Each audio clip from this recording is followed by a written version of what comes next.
না কেন? উনি বারবার বলছিলেন যে হেড অফিস থেকে মানে নির্বাচন ভবন থেকে যদি চিঠি না আসে তাহলে আমরা কি করব। তো আমরা পরবর্তীতে ঠিকই দেখলাম যে ওই সকল উপজেলাগুলোতে না দেখানো হয়েছে। তো আমরা ওই অফিসগুলোর ছবি এবং এরকম ভাবে আরো অনেকগুলো আহ, ক্ষেত্র রয়েছে, যেমন পাবনা রয়েছে, রংপুরে রয়েছে। রংপুরে আমাদের সমস্ত উপজেলাতে তারা একবার নেগেটিভ না সূচক রিপোর্ট দেখিয়েছে। তারপরে দিনাজপুরে সবগুলোতে না সূচক দেখিয়েছে, পাবনাতে সবগুলোতে না সূচক দিয়েছে। যেগুলোর ছবি আছে, যেগুলোতে তারা গিয়েছিল, এখানে কয়েকটা ক্যাটাগরি আছে। যে আপনাকে যে না লিখবেন, প্রথমত একটা জিনিস দেখা হয় যে কমিটি আছে কিনা, দ্বিতীয়ত সেখানে অফিসের এক্সিস্টেন্স আছে কিনা, তৃতীয়ত হলো সমর্থক আছে কিনা। সমর্থকের বিষয়টি, সমর্থক ভ্যারিয়েবল চেঞ্জ হয়, এখন সমর্থন করছে, পরবর্তীতে সমর্থন নাও করতে পারে। সে বিএনপিতে যেতে পারে, এনসিপিতে যেতে পারে, জামাতে যেতে পারে, আবার নতুন সদস্য আসতেও পারে। যার ফলে আপডেট তথ্যটা নির্বাচন কমিশন গ্রহণ করে। যে আগে যে তথ্য জমা দেওয়া হয়েছে 6 মাস আগে, 8 মাস আগে, সেটার পরিবর্তে আপডেট একটা ইনফরমেশন দিলেও সেটা কিছুটা তারা সহনীয় জায়গায় রাখে। কিন্তু অফিসের অস্তিত্বের জায়গাটা একবারে খুবই ফিক্সড, যেটা থাকতে হবে। তো আমাদের সেই অফিসগুলোর ছবি এগুলো আমরা সবগুলো যখন দিয়েছি, তখন তারা নিজেরাই হতবিহ্বল হয়ে গেছে যে এই জায়গায় তো তারাই গাড়ি নিয়ে, সেখানে পাজেরো গাড়ি নিয়ে নামছে। ভিডিওতে দেখা যাচ্ছে হুম। তারা কথা বলতেছে, মুচমুচ করে চানাচুর চাবাচ্ছে, কিন্তু বলতেছে তারা অফিস পায়নি। তো এই বিষয়গুলো আম- আমাদের অর- যখন ধরা পড়ছে, জি। তখন অ- আমরা তাদেরকে বললাম। অর্থাৎ আপনার যে নিয়মতান্ত্রিক প্রক্রিয়া অনুসরণ করার কথা ছিল সেই নিয়মতান্ত্রিক প্রক্রিয়া আপনি অনুসরণ করেছেন। আমি এই বিষয়ে বলছি যে নির্বাচন কমিশনের কি কি শর্ত আছে আমাকে পূর্বেই বলা হয়েছে। একটা রাজনৈতিক দল হিসেবে আমি সেই শর্তগুলো কেন পূরণ করার আপ্রাণ চেষ্টা করব না? না না তাই না? না না আমার কিছু না, ঘাট আমার না, জনাব তারেক, চেষ্টা একটা জিনিস, পূরণ করা আরেকটা জিনিস। আপনি কি ওই পূরণ তো পূরণ করেছেন কিনা? আমি কেন, হ্যাঁ, আমি কেন পূরণ করব না? আমার বিভিন্ন ক্ষেত্রে পার্থক্য হতে পারে। যেমন আমার রাজশাহী জেলায় যে দায়িত্বশীল আছে, সে হুম। আমাদের এখানে পার্টি অফিস যেটা নিয়েছে, সেই পার্টি অফিসে সে বসে থাকে সব সময়, কিন্তু সে একটা ফটোকপি মেশিন নিয়ে মানুষকে সার্ভিস দেয়, ফটোকপি করে দেয়। তো এখানে একটা ভুল ধরেছে তারা। ঠিক আছে, যে এটা একটা সমস্যা না, হয়েছে। নির্বাচন আমার কমিশনের ব্যাপারটা, জনাব তারেক, নির্বাচন কমিশনের ব্যাপারটা আলাদা থাক। আপনি আমাদের বলেন যে আপনি নিয়মতান্ত্রিক প্রক্রিয়া মানে সম্পন্ন করতে পেরেছেন কিনা। আমাদের সব মিলে 43টি জেলায় কমিটি রয়েছে, হুম। 34টি জেলায় অফিস রয়েছে। নির্বাচনের কমিশনের লাগবে হলো 22টি। হুম। তারা 22টি তদন্ত করে আমাদের 20টি সঠিক পেয়েছে, হুম। এবং 2টি সঠিক পায়নি তাদের চিঠি অনুযায়ী। হুম। আমার কথা হলো, আমার তো 34টি জেলায় অফিস রয়েছে, হুম। তারা আরো অন্য অপশন গুলো গ্রহণ করলো না কেন?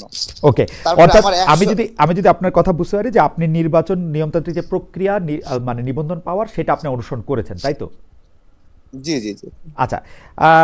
এইটা আমরা একটু মনে রাখি যে আপনি নির্বাচন কমিশনে নিবন্ধিত হওয়ার যে প্রক্রিয়া ছিল সেই প্রক্রিয়ার নিয়মতান্ত্রিক প্রক্রিয়া আপনি অনুসরণ করেছেন। আহ, সেই প্রক্রিয়া অনুষ্ঠিত হওয়ার পরও যেহেতু আপনি নিবন্ধন পান নাই, সেজন্য আপনি অনশন করে একটা প্রেশার দিতে চাইলেন।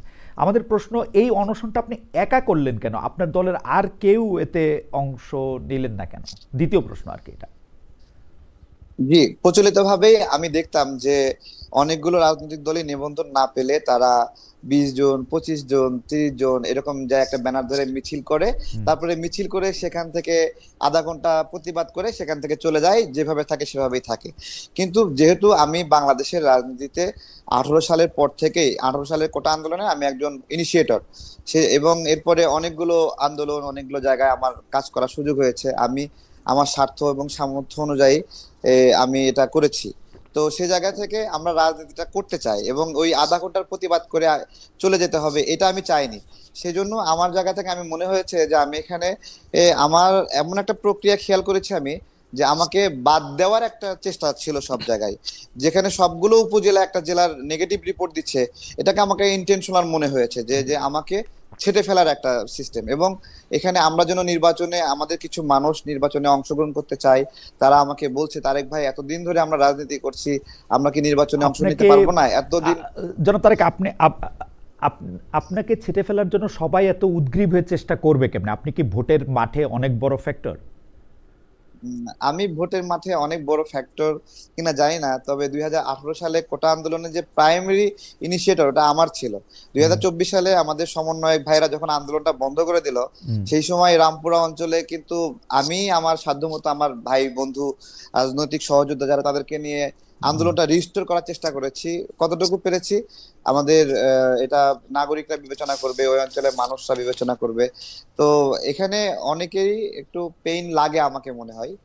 হ্যাঁ, তারা এর এর আমাকে মাথা ব্যথা মনে করে। এর কারণ কি আপনি আসলেই মানে মানে পেইন পেইন দেয়ার একজন লোক, নাকি মানে আপনি একজন প্রতিদ্বন্দ্বী? মানে ব্যাপারটা কিরকম যে না, ধরেন সবাই, আচ্ছা, আচ্ছা আমি আমার যেহেতু অনেকগুলি গুচ্ছ প্রশ্ন করার কথা, আপনি যদি অনুমতি দেন আপনি এইটা একটু আমাকে বলেন তো, যে আপনি একটা রাজনৈতিক দলের সদস্য সচিব, কিন্তু একটা দাবি বা একটা প্রেশার করার জন্য অনশন করলেন আপনি একলা, এইটার কারণটা কি আসলে? আচ্ছা, আমি সেটাই বলছিলাম যে হুম, আমরা যদি এই পাশে 100 মানুষ থাকতাম, ওই পাশে নির্বাচন কমিশন হুম, নিরাপত্তা রক্ষী রাখতো 50 জন, দুই পক্ষ ঠেলাঠেলি করতো অথবা চাপাচাপি করতো। আমি আসলে এভাবে একটা মব ক্রিয়েট হোক আমি চাইনি। আমি হুম, চেয়েছি যে আমি একাই এখানে বসবো, যদি রাষ্ট্রের মানে হলো বিবেচনা হয় যে আমার এই বিষয়গুলো পুনর্বিবেচনা করবে, আমার বিষয়গুলো জানার চেষ্টা করবে। আমার কথাগুলো তারা শুনছিল না, আমাকে বাইরে থেকে ফিরাই দিচ্ছিল, পিএস এর মাধ্যমে বলে দিচ্ছিল হুম, নিবন্ধন নিয়ে কোনো আলোচনা হবে না। আমি খুব অসহায় বোধ করছিলাম যে আমার হুম। কথাগুলো শুনবে না কেন। আমি কিছু জায়গায় চ্যালেঞ্জ করতে চাই, আমি তাদের মুখোমুখি বসতে চাই যে কোন জায়গায় তারা নেগেটিভ পাচ্ছে, এবং আমি সেটা সুরাহা করতে চাই। আমার যদি ঘাটতি থাকে, তারা যদি কোনো মিস ইনফরমেশন হয় যে আমাকে আমার অফিসে গিয়ে পাইনি, আমি এই বিষয়গুলো ফেস করতে চাই। আমি রাজনীতির জায়গাটাতে আমি আমার অ্যাক্টিভিজম, আমার আপনি লড়াইটা আপনি চালাইতে যাতে এটা চাই। মব সৃষ্টি না হয়, একটা ইয়া না হয়, সেজন্য আপনি একলা, আপনি রাষ্ট্রের হ্যাঁ, এবং আপনি রাষ্ট্রের সুবিবেচনার দিকে দৃষ্টি দিয়েছিলেন। জি, এবং দেখুন, ওইখানে আমি যখন বসছিলাম তখন আরো অনেক কয়েকটা সংগঠন আমার দেখা দেখি বসছিল, এবং তারা বিভিন্ন ভাবে মানে হলো দরজা ধাক্কাধাক্কি করেছে, আমার কাছে খারাপ লেগেছে। আচ্ছা, এবং তারা পুলিশের সাথে ধস্তাধস্তি করেছে, এটাও আমার কাছে খারাপ লেগেছে। আমি আমি তাদের প্রতিপক্ষ হতে চাইনি, আমি একটা ন্যায় বিচারের জায়গা থেকে ওকে, বারবার প্রার্থনা করছিলাম যে এখানে কোথাও ভুল হচ্ছে, আপনারা জাজমেন্টটা সঠিকভাবে করেননি। ওকে, তো এটা এটা আমার কাছে যেহেতু আমাকে অনেক মানুষ মায়া করে, তাই আমার মনে হচ্ছিল যে আমি লড়াইটা নিজের সঙ্গে করি, ওকে। যাতে করে তারা মায়া করে আমার বিষয়টা এটা বিবেচনা করে। আহ, জনাব তারেক রহমান, আপনি এত সুন্দর কথা বলেন, আপনার কথা শুনতেই ইচ্ছা করে, কিন্তু ঘটনা হইতেছে যে আপনি নির্বাচন কমিশনের রাষ্ট্রের যারা কর্তৃপক্ষ তাদের দৃষ্টি আকর্ষণ করতে চাইলেন, কিন্তু আপনি অনশনটা ভাঙলেন হচ্ছে বিএনপি নেতাদের কথায়। বিএনপি নেতারা আপনার কি আশ্বাস দিল? বিএনপি কি আশ্বাস দেওয়ার ক্ষেত্রে, মানে তারা এখন, তারা তো ক্ষমতায় নাই, মানে বিএনপি নেতা জনাব সালাউদ্দিন আহমেদের কথায় আপনি অনশন কেন ভঙ্গ করলেন? মানে তারা কি আপনাকে আশ্বাস দিল যে ঠিক আছে আপনি অনশন করছেন, আমরা ক্ষমতায় আসলে আপনাকে কোনো কিছু একটা ব্যবস্থা করব, ওরকম কিছু? খুব ভালো বলেছেন। দেখুন, বিএনপি যে সকল নেতৃবৃন্দকে নির্বাচনের জন্য বিভিন্ন আসন ফাঁকা রেখেছে, আমি মনে হয় তাদের আপনার হলো চেক লিস্টের মধ্যে নাই। হুম, ঠিক আছে, সুতরাং তাদের কাছ থেকে অনেক বেশি ফেভার চাওয়ার বিষয়ে আমি বারবার বলে আসছিলাম, আমরা একটা মার্কা চাই, যে মার্কা নিয়ে নিজেরা নির্বাচন করতে চাই, হুম। আমাদের বন্ধুরা করতে চাই। এবং বিএনপির যে বিষয়টা এনেছেন যে বিএনপি এখানে করে দেবে কিনা, প্রথমত আমি আপনার হলো এখানে খুব করে চেয়েছিলাম যে কোনো রাজনৈতিক দল এসে চাপ সৃষ্টি করে আমার নিবন্ধনটা নিয়ে দেখে, এটা আমি চাইনি। ঠিক আছে, এবং ইলেকশন কমিশন থেকেই বারবার একটা কথা বলেছিল যে আমাদেরও ভুল হতে পারে, আমাদের অফিসাররাও ভুল করতে পারে, তারেক চাইলে আপিল করতে পারে। ঠিক আছে, এই বিষয়টি আমাকে সালাউদ্দিন ভাই প্রথমে এসেই বলে, তোমাকে তো আপিল করার সুযোগ দিয়েছে, তুমি আর কত নিজের কষ্ট দিবা। ঠিক আছে, তা আর হলো আমি আসলে হতবিহ্বল হয়ে গিয়েছিলাম, সালাউদ্দিন ভাই আসছে। তো আমি তো ওনাকে অনেক রেসপেক্ট করি, তারপরে রাজনৈতিক কারণে অনেক বিষয়ে আলোচনা পরামর্শ ভাইয়ের সাথে হয়, বড় ভাইয়ের মতো। উনি আসছে, ওনার আশেপাশে যে শক্তিমান মানুষগুলো আছে, তারা মুহূর্তের মধ্যে আমাকে উঠে অ্যাম্বুলেন্সে পুরাই দিল আমি বুঝে ওঠার আগে। ওকে, ঠিক আছে। মানে তো এইটা আমি এইটাও আসলে এইটাও প্রায় বোঝাই গেল। জনাব তারেক রহমান, আপনাকে ধন্যবাদ। আমি আপনার কাছে আবার আসব, এবং আমি একটু অ্যাডভোকেট রাজ্জাকের কাছে জানতে চাইবো যে অ্যাডভোকেট রাজ্জাকে, আমি দুই একটা জিনিসের, মানে মূল প্রশ্নে যাওয়ার আগে আমি এই বিষয়ের দুই একটা জিনিসের জন্য আপনার সাহায্য চাই। একটা কথা হচ্ছে যে আপনি কি মনে করেন জনাব তারেক রহমান নিবন্ধন পাওয়ার জন্য যে শর্তগুলি ছিল সেই শর্তগুলি পূরণ করেছেন, তারপরও তাকে নির্বাচন করতে দেওয়া হয় নাই, বা সরি ধন্যবাদ। নিবন্ধন পাইতে দেওয়া হয় হুম। নাই? মানে আপনি এটাকে কিভাবে দেখছেন? ধন্যবাদ খালেদ ভাই আপনাকে এবং তারেক। আপনাদের দুইজনের সাথেই আমার এই দেখা হইলো মুখোমুখি পর্দায়। তো যাই হোক, আপনার দর্শক শ্রোতা সবাইকে শুভেচ্ছা।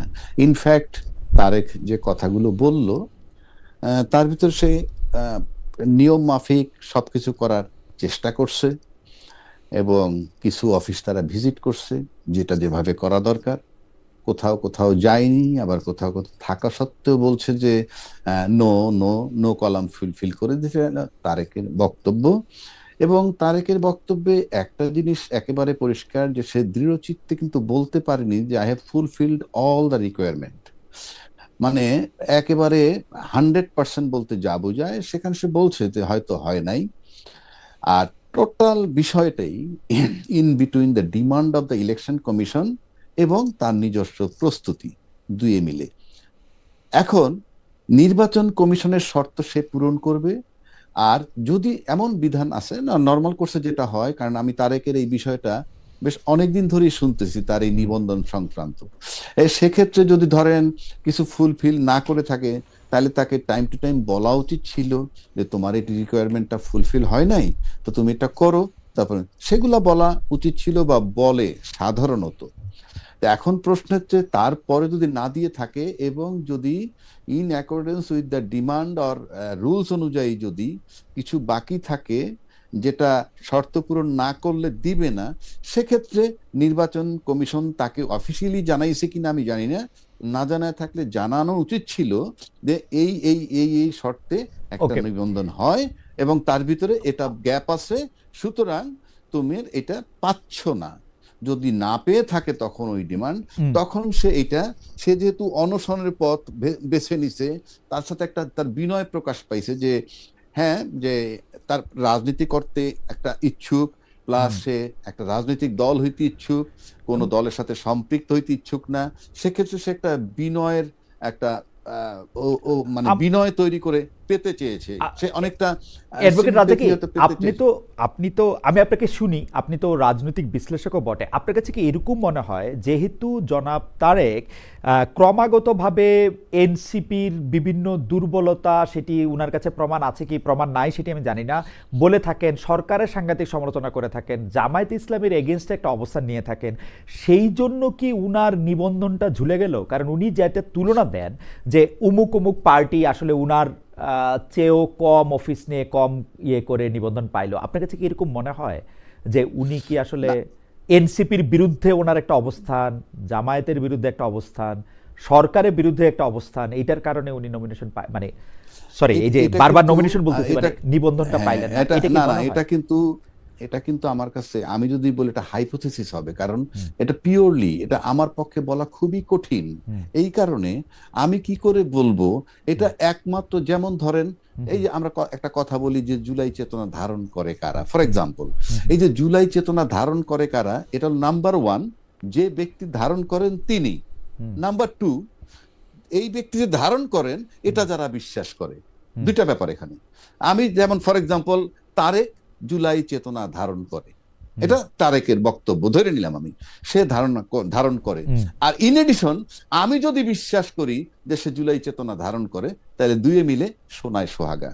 এখন জামাতের কারণে পাচ্ছে কিনা এটা ফিল করবে কিন্তু তারেক, এবং এনসিপির বিরোধিতা করে সেজন্য কিনা সেটা ফিল করবে তারেক, সরকার তার বিরোধিতা করে কিনা ফিল করবে তারেক। আপনার পিছনে ডক্টর রাজ, অ্যাডভোকেট রাজাকে, আপনার পিছনে অনেকগুলি বই দেখতে পাচ্ছি, এই আইনের বইয়ের মধ্যে কিন্তু সার্কামস্টেন্সিয়াল এভিডেন্সটা একটা বড় জায়গা নিয়ে আছে। আমরা যদি দেখি যে পৃথিবীতে আসলে কোইন্সিডেন্স বলে কিছুই হয় না, মানে এমন যদি হইতো যে তারেক সাহেব আসলে এনসিপির সাথে তার অনেক বন্ধুত্ব, জামায়াতের সাথে তার অনেক ভালো সম্পর্ক, তারপর এটা পাচ্ছে না, তাহলে কিন্তু এই প্রশ্ন আলোচনায় আসতো না। কারণ মানে মানে আমরা তো আসলে সার্কামস্টেন্সে দেখতে পাচ্ছি যে উনি শত্রু ঘোষণা করেছেন এবং উনি এক ধরনের বন্ধুত্ব করেছেন বিএনপির সঙ্গে। এইটাতে মনে হয় না যে এই বন্ধুত্বটার জন্য ওনাকে মূল্য দিতে হচ্ছে? এখন আপনি যদি বলতে চান যে তারেকের সাথে বিএনপির বন্ধুত্ব হয়েছে বলেই কি এনসিপি তার উপরে খেপেছে?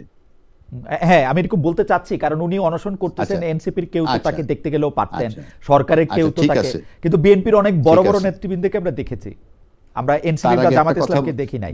আচ্ছা, তার আগে একটা কথা বলে নি, ওটা ছুটে যাবে। জি, মানে আমি বলছি যে ফাইনালি যদি সে যেহেতু তাকে নিবন্ধন দেয় নাই এ পর্যন্ত, তখন তার উচিত ছিল তাদের কাছ থেকে একটা কিছু আদায় করা, যে আপনি কেন আমাকে দিচ্ছেন না সেটা রিটেন ফর্মে দেন। আপনি যদি সার্কামস্টেন্সিয়াল এভিডেন্সের কথা বলছেন, সে কারণে বলছি যে ওই ডকুমেন্টসটা যদি সে নিয়ে আসতো, তাইলে সবচেয়ে প্রপার ওয়ে ছিল সেই ডকুমেন্টসটাকে চ্যালেঞ্জ করা বিফোর দ্য কোর্ট। যে আমি যতটুকু বুঝছি নির্বাচন কমিশন কিন্তু তাকে পরিষ্কার করে বলেও না লিখিত, এই কারণে দিচ্ছি না, যেটা কোর্টে চ্যালেঞ্জ করতে। ইয়েস, আমি সেটা বলছি, কারণ আমি আপনাকে অতি সম্প্রতি একটা ঘটনা বলি, যে একজনের একটা আর্মস সিজ করছে আমার একটা বন্ধুর, সে রিটায়ার্ড মেজর, এবং তার আর্মস এর ব্যাপারে আমরা একটা রিট করছি সেটা ফেরত দেওয়ার জন্য।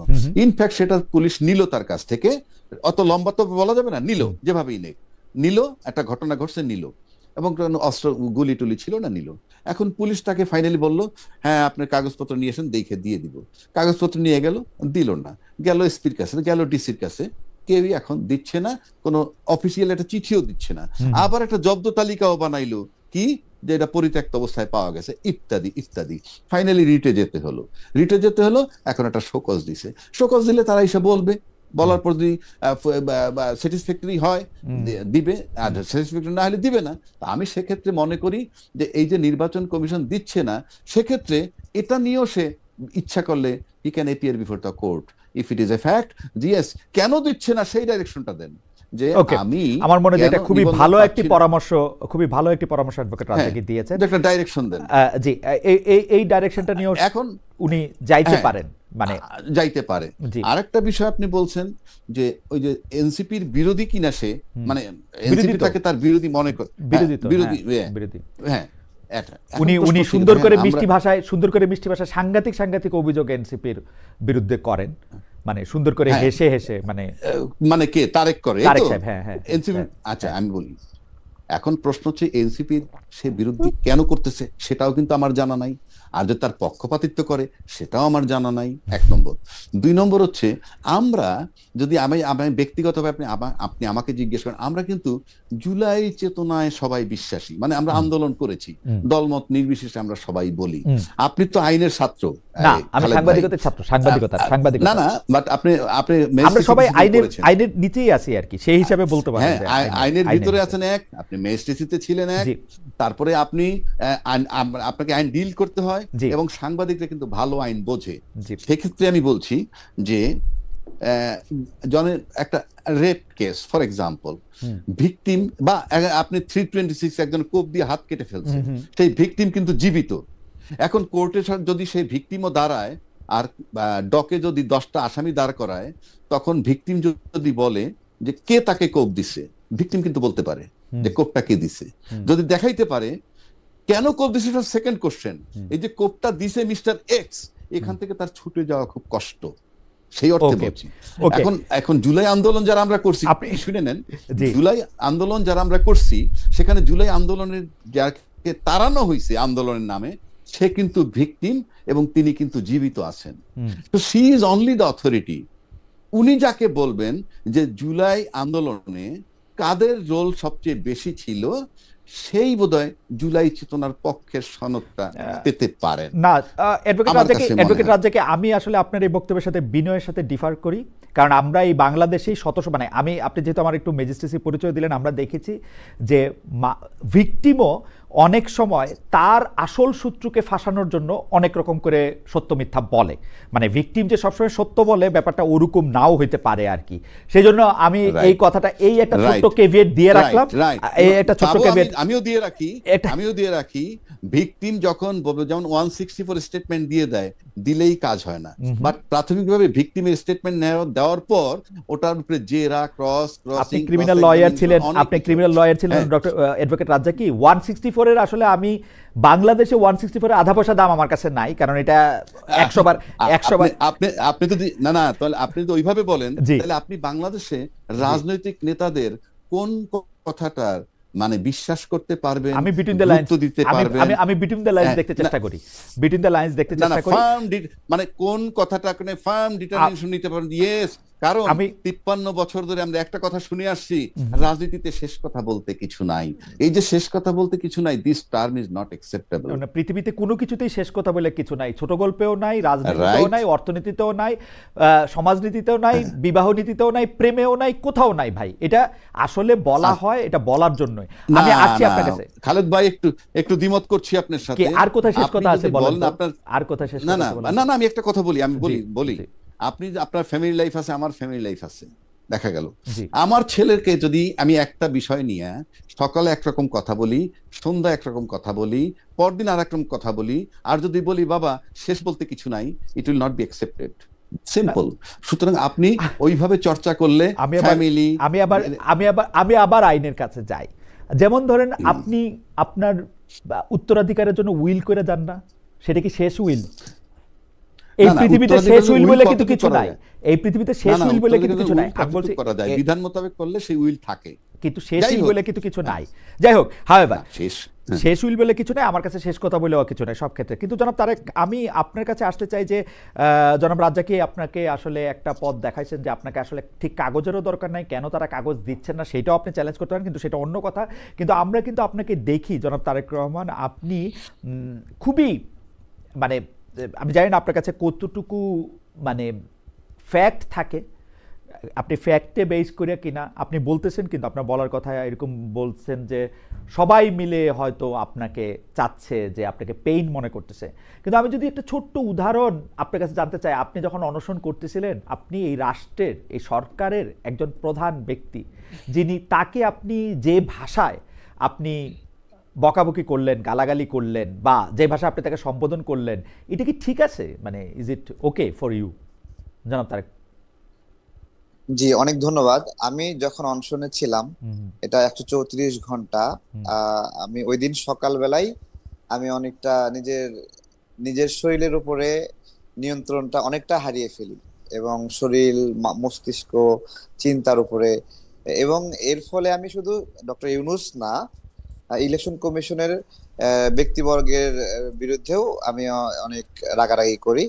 এবং যার ফলে ইলেকশন কমিশনার, তারা তো শুধু চাকরি করেন না, তাদের পরিবারও আছে। সেই পরিবারের মানুষগুলো তাদেরকে জিজ্ঞাসা করেছেন যে কি চাকরি করো, তোমাকে নিয়ে মানুষ সমালোচনা করে। তো সেই পরিবারগুলো অনেক কষ্ট পেয়েছে, এটা আমি বুঝছি। কিন্তু ডক্টর ইউনূস স্যার সহ সামগ্রিকভাবে যে সমালোচনা এসেছে, আমরা জুলাই গণ অভ্যুত্থানে, আমি আপনার হলো অনেকগুলো, এই গণ অভ্যুত্থানে প্রায় 4-5টা মামলার আমি গুরুত্বপূর্ণ আসামি, সেটা অবশ্যই 6-এর মধ্যে সবগুলো আসামিতে 1 নাম্বার আসামিও আছি। হুম। কিন্তু এই গণ অভ্যুত্থানে কারাবন্দীদের নিয়ে সরকার একটা প্রোগ্রাম করে, এবং দেখেন আমাকে এতটুকু অপছন্দ করে যে আমাকে সেই কারাবন্দীদের প্রোগ্রামে মানে মিনিমাম দাওয়াতটুকু দেওয়া হয়নি, বা যাওয়ার সুযোগটুকু দেওয়া হয়নি। এরকম আরো অনেকগুলো বিষয় রয়েছে। আমরা জুলাই গণ অভ্যুত্থানে অনেক ভালো ক্ষতিগ্রস্ত হওয়ার ফলেও, হ্যাঁ, ভালো ক্ষতিগ্রস্ত মানে এত বেশি নিপীড়ন হয়েছে, আমার দাঁত এটা কিন্তু ভাঙা, কিন্তু এটা র্যাবের ডিজি ওই সময় ঘুষি মারতে মারতে আমাকে অজ্ঞান করে ফেলে, এবং সেই সময় আমার এই দাঁতটা মানে অর্ধেক ভেঙে যায়। না না জনাব তো তারেক, এ তো জনাব তারেক, ঠিক এগুলি আছে, এগুলি মোটামুটি আমি আপনার মুখে এগুলো শুনেছি। যে বলছি। আপনি না আমাকে না, বলেন তো, এগুলো আপনাকে বলছি, অপছন্দ করার কারণ কি? আপনি সেটাই তো, হ্যাঁ, কারণটা কি? সেটাই বলছি, জি, সেটাই বলছি। আমি সার্বিকভাবে যখন ইলেকশন কমিশনে ফেস করছিলাম তদন্ত, তখন আমি মনে হচ্ছিল যে কোনো দৈত্যের সঙ্গে আমি ফেস করতেছি, এবং আমি কোনো মানে বড় এমন একটা দেয়াল আটকায় দেওয়া হয়েছে, যে দেয়ালটা আমার পক্ষে পার হওয়া সম্ভব না। এবং এটা রাষ্ট্রীয় মানে রাষ্ট্রীয় পৃষ্ঠপোষকতায় এই বাধাটা দেওয়া হচ্ছে, আমার কাছে এরকম মনে হচ্ছে। এবং আমি 134 ঘন্টা এখানে বসে আছি, এবং কেউ কোনো রেসপন্স করার প্রয়োজনীয়তা উপলব্ধি করছে না। আমার কষ্ট হচ্ছে, আমার পেটে ব্যথা হচ্ছে, আমার মস্তিষ্কের মনে হলো মানে নিউরন গুলো মনে হয় ছিঁড়ে যাচ্ছে, বাট নো ওয়ান রিসপন্ডিং মি। তখন ওই রাগান্বিত অবস্থায় এই ধরনের একটা স্টেটমেন্ট চলে আসে। ওকে। এরপরেও আমি আমি আমি পরে যখন শুনছিলাম, তখন আমার কাছেই মনে হচ্ছে যে এভাবে বলা মনে হয় আমার ঠিক হয়নি। কিন্তু আপনি এনসিপির সদস্যদের বিরুদ্ধে, অনেক সময় যারা উপদেষ্টা আছেন তাদের বিরুদ্ধে আপনি যেগুলো অভিযোগ করেছেন, সেসব অভিযোগগুলি কি হিয়ারসে, নাকি আপনার কাছে কোনো রকম কোনো প্রমাণ আছে? যেমন আপনি উমুক এত টাকা চাঁদা পেয়েছে, চাঁদা নিয়েছে, উমুক এত টাকা খেয়েছে, উনি এইভাবে চাকরি দিয়েছেন, এইভাবে কিন্তু আপনি বলেন। এইটা কি আসলে আপনি প্রমাণ রেখে বলেন একটা ঝগড়া বাঁধাতে বলেন, উম, বিএনপি, আমি আপনি এই কথাগুলি বললে বিএনপির সুবিধা হয় এই জন্য বলেন, কেন বলেন আসলে এগুলা? আচ্ছা, আপনার হলো আহ, যদি এরকম হয়, এই সরকার আপনার দীর্ঘদিন থাকতে চায় এবং আমার এই সমালোচনা করার ফলে তাদের দীর্ঘদিন থাকাটা বাধাগ্রস্ত হয়, তাহলে তো বিএনপি লাভবান হবে এবং সেক্ষেত্রে বিএনপি খুশি হবে, হুম। খুব স্বাভাবিক। হুম। আর যে প্রমাণের কথা বলছিলেন, আমি একটা সুনির্দিষ্ট একটা আইটেম বলি। ওয়াসার যে নিয়োগ প্রক্রিয়া ছিল হুম। একটা, সেখানে উপদেষ্টা নাহিদ ইসলামের নাম সুস্পষ্টভাবে লেখা ছিল যে তিনি কয়জনের নাম সুপারিশ করেছেন। আসিফ মাহমুদ তার পিএস এর মাধ্যমে কতজনকে নিয়োগের জন্য সুপারিশ করেছিলেন তার সুস্পষ্ট প্রমাণ সেখানে আছে। শুধু তাই না, আমি আরো আরো কিছু সুনির্দিষ্ট বলছি।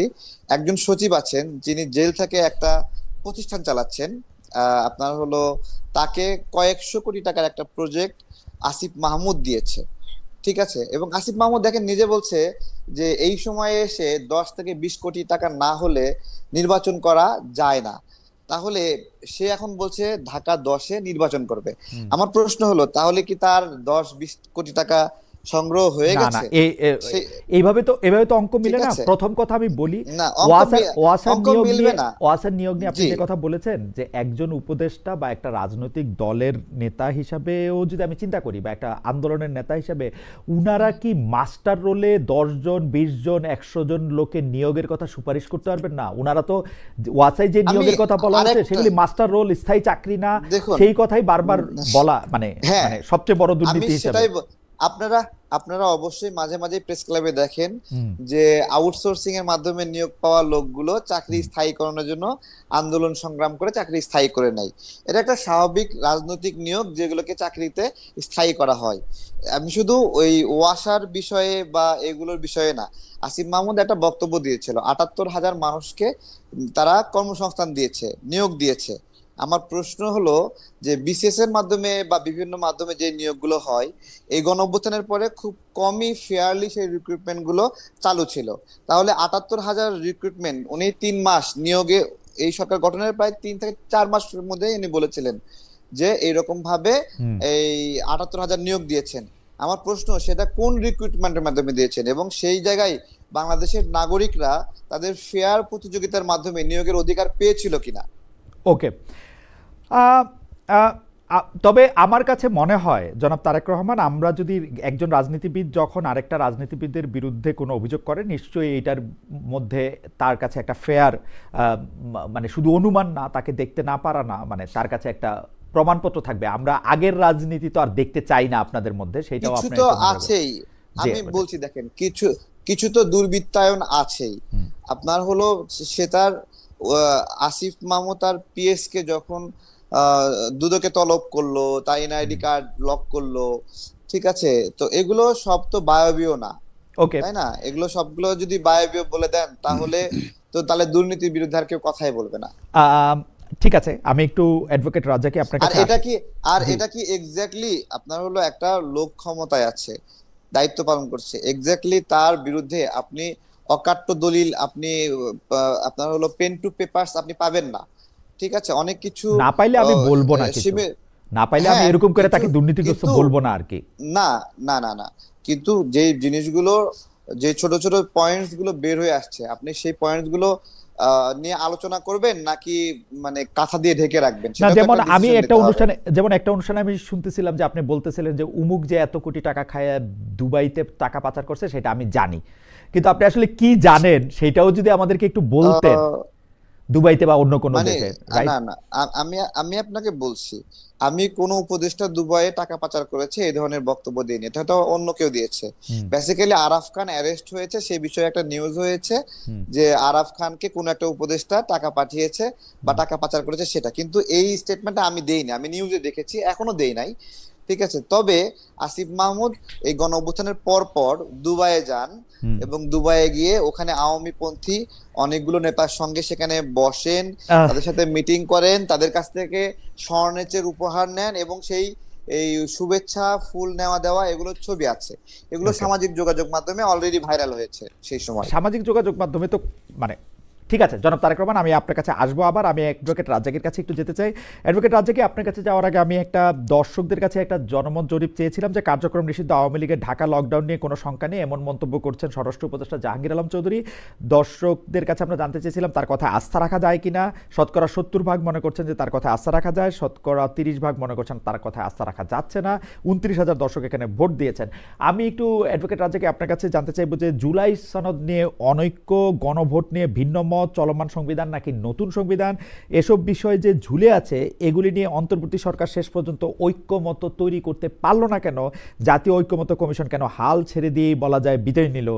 সার্বিকভাবে বিষয়টি কিরকমভাবে দেখছেন বা কি দেখছেন আপনি? আমাদের আরো একটা প্রশ্ন আছে, আপনি যদি একটু সংক্ষেপে না, উত্তর আপনি দিতেন। তো একবারে তো অনেকগুলো প্রশ্ন করলেন যে মানে এই সংবিধান না কোন সংবিধান। জি জি বিষয়টা হচ্ছে, আমি সিম্পল আপনাকে যদি বলি, বর্তমান সরকারটা কিন্তু অন্তর্বর্তীকালীন সরকার, এবং এই অন্তর্বর্তীকালীন সরকারটা আমার চেয়ে আপনি ভালো বোঝেন। বারবার বলি, because I paying full respect to you, যে আপনি ভালো বোঝেন অন্তর্বর্তী সরকার হলো একটা সরকার চলে গেছে আর একটা সরকার আসবে, এর মাঝখানের সময়ের যে সরকার। এবং অন্তর্বর্তীকালীন সরকার কিন্তু 2 দিন থাকুক আর 2 বছর থাকুক, পূর্ণাঙ্গ সরকার। এবং এই পূর্ণাঙ্গ সরকার, যার কথাটা কিন্তু আবার আমাদের যে সংবিধান যেটার কথা বারবার আমরা বলি, সেই সংবিধানের ভিতরে কিন্তু এখন এই মুহূর্ত পর্যন্ত অন্তর্বর্তীকালীন সরকার বলতেও কিছু নাই, তত্ত্বাবধায়ক সরকার বলতেও কিছু নাই। সুতরাং উনি অন্তর্বর্তীকালীন সরকার হিসেবে কাজ করতেছেন। যে সরকারের কথা বর্তমান সংবিধানটা, এক্সিস্টিং সংবিধানে বলা নাই, সে তো ওইটা অপারেট করতে পারবে না। কিভাবে পারবে? কিভাবে চালাবে সে? কোনো ওয়ে নাই। আমরা এখন করব, পরে ঠিক করে নিব, তাহলে হবে না অন্যান্য বারের মতো? না না, আপনি আপনি আপনি অন্যান্য বারের মতো সেটা আরেকটা, সেই ওখানে যে যাবেন ওই পর্যন্ত, আপনি তো পার্লামেন্ট পর্যন্ত যাবেন। এই যে পার্লামেন্ট তো যাবেন, সেটার জন্য আপনার কাগজ হইলেও বানিয়ে নিতে হবে। তারপরে যাওয়ার পর আপনি সংবিধান কি করবেন না করেন পরের কথা। আমি তো ওই সংবিধান, দেখেন খালেদ ভাই, আমি এই কথাগুলো অনেকবার বলতে, যেমন আমরা 3 জন এখন কথা বলতেছি, এটা কিন্তু অন এয়ার চলে যাচ্ছে, তাই না? হ্যাঁ, আচ্ছা, এখন আমার রুমে অন্য একটা লোক যে এটার সাথে সংযুক্ত যদি না হইতে পারে, সে কথা বলতে থাকলে তো অন এয়ারে যাবে না। অর্থাৎ আপনাকে গাড়িটা চালাইতে হলে গাড়ির ভিতরে ঢুকতে হবে। ওই সংবিধানটা চালাইতে হলে ওই সংবিধান চালানোর অধিকারী একমাত্র নির্বাচিত প্রধানমন্ত্রী। এবং ইউনূস সরকার কিন্তু নির্বাচিত প্রধানমন্ত্রী হিসেবে শপথ নেননি, উনি অন্তর্বর্তীকালীন সরকার প্রধান হিসেবে। আপনি মনে হচ্ছে যে 106 যথেষ্ট না উনার কার্যক্রম পরিচালনা? না না, 106-তে বলা হয়েছে কি, 106-তে তাকে বলা হয়েছে যে এরকম একটা সাংবিধানিক শূন্যতা বা একটা সংকট, সেক্ষেত্রে একজন মানে একটা অন্তর্বর্তী সরকার নিয়োগ দেওয়া যেতে পারে, সেই সুপারিশ। কিন্তু এই নিয়োগ দেওয়ার এবং সকল ক্ষেত্রে প্রধান উপদেষ্টা প্রধানমন্ত্রীর স্থলাভিষিক্ত হইবেন। না না, অন্তর্বর্তীকালীন সরকার প্রধানমন্ত্রীর কি স্থলাভিষিক্ত হবেন বলা আছে? না, এটা ইমপ্লাইড মিনিং, এটা তো বলা থাকবে। সরকারটা কেমনে চালাবে? আপনি মিনিং ইন্টারনাল আপনি ধরে নিলে আমি কি করব? আপনি শব্দটা হলো অন্তর্বর্তীকালীন সরকার, এটার মিনিং আমি সংবিধানের প্রধানমন্ত্রী কিভাবে ধরবো তাকে? কারণ আপনি বলতেছেন যে অন্তর্বর্তীকালীন সরকার পূর্ণাঙ্গ সরকার, সেইভাবে ধরবো পূর্ণাঙ্গ সরকার, এবং সেই জন্য সরকার প্রধান লাগবে একটা সরকার। না না, উনি তো সরকার প্রধান। ওকে, এবং উনি সরকার প্রধান হিসেবে প্রধানমন্ত্রীর সকল ক্ষমতা এক্সারসাইজ করবেন, অসুবিধা কি? আমি প্রধানমন্ত্রীর কথা তো আনতেছিই না। উনি তো অতি নিছেন অন্তর্বর্তীকালীন সরকারের প্রধান হিসাবে। উনি তো প্রধানমন্ত্রী কিভাবে হবেন? যদি তাকে আপনি প্রধানমন্ত্রী সবাই মিলে বানায় দেন, তাহলে সংবিধানে ঢুকে যাক, 29 সাল পর্যন্ত থাকুক, এটা হবে না? হবে না, এটা হবে। উনি যখন যেহেতু হবে না, জি, যেহেতু হবে না, উনি পরিষ্কার অন্তর্বর্তীকালীন সরকার, এবং অন্তর্বর্তীকালীন সরকার অন্তর্বর্তী সরকার হিসেবে। আমার এবং আমার দর্শকদের জন্য, অ্যাডভোকেট রাজ্জাকি, আমার এবং আমার দর্শকদের জন্য আমি এটা একটা ছোট ভাঙা বলি। আপনার কাছে কি মনে হয় যে প্রধান উপদেষ্টা সরকার প্রধান হিসেবে যে পাওয়ার এক্সারসাইজ করেন, এইটা প্রধানমন্ত্রীর চেয়ে কিছু কম? আমি প্রধানমন্ত্রী আনবই তো না, প্রধানমন্ত্রী নাই আমার। তো প্রধান উপদেষ্টা হিসাবে উনি যে কাজ করতে পারবেন, সেইটা কি উনি সরকার প্রধান হিসাবে উনাকে কোনো কাজ করতে কি উনাকে বার দেওয়া হয় বা কমাই দেওয়া হয় যে না তুমি অন্তর্বর্তীকালীন সরকারের প্রধান, তুমি এইটা পারবা না? না না, উনি বারও দেওয়া হচ্ছে না, কমাও দেওয়া হচ্ছে না, হুম। উনি করছেন জি। এবং উনি যে করছেন সেটা সবাই মেনে নিচ্ছেন। যেমন ধরেন, আপনি ওই সংবিধানে যদি যান, তর্কের খাতিরে বলছি, হুম। সংবিধানটায় বলা আছে সংসদ ভেঙে যাওয়ার পর 90 দিনের মধ্যে নির্বাচন। না, এগুলো- কোনো কারণে যদি না হয় হুম। তাহলে আরো 90 দিন, হুম। আপনি 180 দিন পাবেন। হুম। তাহলে যেদিন ইউনূস সাহেব আসলেন, আসার পর যখন উনি বলছিলেন অল্প সংস্কার হলে, সংক্ষেপে বলি, অল্প সংস্কার হলে ডিসেম্বর 25-এর মধ্যে নির্বাচন, হুম। আর বেশি সংস্কার হলে জুন 26-এর মধ্যে নির্বাচন, হুম। তখন কি আমরা বাংলাদেশের ব্যক্তিরা, রাজনীতিবিদরা কেউ কি প্রশ্ন করছিলাম যে আপনি অতদূর কিভাবে যাবেন? আপনি তো সংবিধান মোতাবেক সর্বোচ্চ 180 দিনের মধ্যে নির্বাচন দিয়ে চলে যাবেন। আমরা কি কেউ ভয়েসটা রেজ করেছিলাম? না, কিন্তু আমার মনে পড়ে কিন্তু না। অ্যাডভোকেট আমার রাজা, মনে পড়ে না। আমার কাছে কি মনে হয়, ফেব্রুয়ারি 2025-26-এ যখন আমরা নির্বাচন দিব, যখন একটা পার্লামেন্ট আসবে, সেই পার্লামেন্টের মধ্যে আমরা ভূতাপেক্ষ এইটাকে কার্যকর বলবো যে উনাকে এই কয়দিন এই জন্য থাকতে হয়েছিল, এই জন্য এটা সিদ্ধ, এবং এটা সংবিধানে কোনো সেটাকে অসুবিধা আমি দেখি না। আজ ঠিক আছে, আপনার তর্কের খাতিরে আপনাকে আমি আপনার জবাবটা দিচ্ছি। জি। আমরা তো এটা জুলাই সনদ করেছিলাম, তাই না? হুম হুম। জুলাই সনদ, আরে সরি, জুলাই সনদ না, জুলাই ঘোষণাপত্র। রাইট। জুলাই ঘোষণাপত্র হুম। আমি এটা বারবার বলে আসছি, এখনো বলছি আপনার সামনে। হুম। জুলাই ঘোষণাপত্র যেটা আমরা করলাম, হুম। সেটার ভিতরে তো এই সরকার আমরা একটা মেয়াদ দেই নাই। দেই নেই তো। আমরা তো দিতে পারতাম যে এই সরকারের মেয়াদ 8ই আগস্ট 2024 থেকে 30 জুন 2026 পর্যন্ত হবে, নাম্বার 1। নাম্বার 2, এর ভিতরে উনি একটা ইলেকশন কমিশন নিয়োগ দিবেন। নাম্বার 3, এর ভিতরে উনি একটা নির্বাচন করে চলে যাবেন। পারতাম তো, হুম। এখনো দেওয়া যায়, এখনো দেওয়া যায় জুলাই ঘোষণাপত্র সংশোধন হিসাবে। না। কেন দিচ্ছি না? না দেওয়াতে কি অসুবিধা হয়েছে? আপনার মেয়াদ দিত না, আপনি কিভাবে না নির্বাচন না, আপনি করতে- মেয়াদ নাই তো, কিভাবে? আপনি মেয়াদ নাই তো, আপনি মেয়াদ নাই তো বলতেছেন, কিন্তু এটা একটা বিশেষ অবস্থা, পরবর্তী সরকার না আসা পর্যন্ত এই সরকার প্রধানকে কন্টিনিউ করতে হবে। এটা তো হচ্ছে মানে আপনি যদি Yes, আপনি যদি সংবিধানটাকে ভাঙতে যদি থাকেন তাই হয়, পরমাণুর মতো, কিন্তু হ্যাঁ। কোথাও একটা গিয়ে তো আপনার থামতে হবে আসলে। সেটাই বলছি, জি। যদি তাই হয়, আমি তো এডমিট করতেছি, সেটা কি হুম। অন্তর্বর্তীকালীন সরকার যে সিদ্ধান্ত নিতেছেন, এগুলো সব অন্তর্বর্তীকালীন সংবিধান মোতাবেক, অর্থাৎ উনি ওই সংবিধানের বাইরে, উনি ওই সংবিধানে ঢুকতে পারছেন না, না, সেটা আপনি তো- ঢুকাইতে পারবেন না, ওনার নাম ওখানে নাই, হুম। না সেইটা আপনি তো তাকে কিভাবে ঢুকাবেন? সুতরাং উনি এই যে ফেব্রুয়ারিতে নির্বাচন হচ্ছে, ওনার সিদ্ধান্ত অন্তর্বর্তীকালীন সরকারের অন্তর্বর্তীকালীন সংবিধান মোতাবেক, ওটা ওনার মাথা থেকে আসতেছে। আপনি এটারে বায়বীয় বলতে পারেন, অলিখিত বলতে পারেন, হোয়াট এভার ইট ইজ, সবাই যখন মেনে নিচ্ছে ওটাই সংবিধান। না, হ্যাঁ ঠিক ওটাই আছে। সংবিধান। না আমিও তো সেটাই বলতেছি, কিন্তু আপনি এটাতে হ্যাঁ। কি সমস্যা দেখতেছেন? মানে আমি ঠিক বুঝতে পারতেছি না যে মানে আমরা কথাটা আমি সমস্যা দেখতেছি কোন জায়গায় সেটা বলি। জি, আমি সেটা বলেন। সমস্যা দেখতেছি, আর সবাই বলতেছে ওই সংবিধান মোতাবেক নির্বাচন হচ্ছে, ওই সংবিধান মোতাবেক হচ্ছে। যখনই আপনি ওই সংবিধানে যাবেন, তখনই তার নির্বাচনী সময় পার হয়ে গেছে, নাম্বার 1। নাম্বার 2, ওই সংবিধান মোতাবেক যদি প্রথম 90 দিনের মধ্যে নির্বাচন দেওয়ার কথা বলে থাকি, যে দেয় নাই, অথচ ওই যে ইলেকশন কমিশন যে তার নিয়োগই হয়েছে কিন্তু 21 নভেম্বর 2024-এ, অথচ তাদের ওই সংবিধান মোতাবেক নির্বাচন দেওয়ার কথা 90 ডেজের মধ্যে হইলে 8ই আগস্ট 2024 থেকে 7ই নভেম্বর 2024-এর মধ্যে নির্বাচন দেওয়ার কথা ছিল। না, এই যে এই নির্বাচনটা সংবিধান মোতাবেক হইতেছে, এই কথাটা তো হচ্ছে 10টা কথার একটা কথা। আমি তো শুনতেছি এই নির্বাচনটা হইতেছে একটা জরুরি প্রয়োজনে, এই নির্বাচনটা হইতেছে জুলাই আগস্টের একটা অভ্যুত্থানের ফলে একটা অদ্ভুত অবস্থায়। এখানে শোনাশুনি ব্যাপার না, এটা রাষ্ট্র, কিন্তু হ্যাঁ, রাষ্ট্র। রাষ্ট্র, এটা কোনো সমিতি না যে আমি চালাই নিলাম। হ্যাঁ। আপনি এটাকে এভাবে চালাই নিতে পারবেন না। এখন আপনি যদি গোজামিল দিয়ে নিয়ে যান, হ্যাঁ, তো নির্বাচন একটা গণ অভ্যুত্থানে তো আপনার অনেক গোজামিল দিতে হইছে এমনিও। এই তো একটা গণ অভ্যুত্থানে তো আপনাকে গোজামিল দিতে হইছে। আমার তো গোজামিলে প্রবলেম নাই, আমার তো গোজামিলে প্রবলেম নাই। না, আপনি গোজামিলে প্রবলেম নাই মানে কি? তাইলে তো আপনি বলতে পারেন প্রথম যে এই আপনি আমাদের দেশে আরো অভ্যুত্থান হইছে, সামরিক অভ্যুত্থান হইছে, বেসামরিক অভ্যুত্থান হইছে, কিন্তু আমরা কি কোনো অভ্যুত্থানের পরে দেখছি এরকম যে বায়তুল মুকাররমের ক্ষতি পালায় যায়, যার পিছে লক্ষ না সেটা তো আরেকটা কথা হলো, সেটা তো আরেকটা কথা। না কেন বলবেন? আপনি আমাদের দেশে যে অভ্যুত্থান হইছে, সেই অভ্যুত্থানে কি হইছে আপনারা আমি মনে করাই দেই। আমাদের এই অভ্যুত্থানের পরে কে সরকার চালাবে এবং এই সরকার চালানোর পরে কি হবে, সেই এক ব্যক্তির জন্য সংবিধান চেঞ্জ হইছে। বলেন কার? শাহাবুদ্দিন সাহেবের জন্য সংবিধান চেঞ্জ হয়েছে, উনি রাষ্ট্রপতি থেকে আবার প্রধান বিচারপতিতে গেছেন। আচ্ছা, সেখানে আসছি আমি। শাহাবুদ্দিন সাহেবের শুধু একটা মাত্র পার্ট ছিল যে উনি আবার পূর্বের পদে ফেরত যাবেন, এইটুকু অসাংবিধানিক। বাট তাকে যে ভাইস প্রেসিডেন্ট নিয়োগ দিছে, তার কাছে ক্ষমতা হস্তান্তর করছে, সব সাংবিধানিক। না সব সাংবিধানিক। শুধু তাকে ফেরত যাওয়াটা, শুনেন, ফেরত যাওয়াটা কেন? ফেরত যাওয়াটার সাথে আমার রাষ্ট্রের কোনো হ্যাম্পার হয় না। 3 দলীয় রূপরেখা, সমস্ত রাজনীতির একত্রে আচ্ছা ঠিক আছে ওনাকে ফেরত দেওয়া যাবে। আমাদের কিন্তু ওনার দেশের পাওয়ার টেক ওভার, আমাদের দেশের পাওয়ার হ্যান্ড ওভার আমি এবার সব কিন্তু ছিল আমি এবার এই সাংবিধানিক। সিচুয়েশন মিলাই, জনাব রাজ্জাকি সাহেব আপনি দেখেন আমাদের প্রধানমন্ত্রী পালায়ে গেছে, সরকার প্রধান এখন কে হবে সুপ্রিম কোর্টের থেকে জিনিসটা জানতে চাওয়া হয়েছে। সরকার প্রধান হবেন প্রধান উপদেষ্টা, তিনি প্রধানমন্ত্রীর দায়িত্ব পালন করবেন, তিনি হচ্ছেন অমুক লোক হবেন।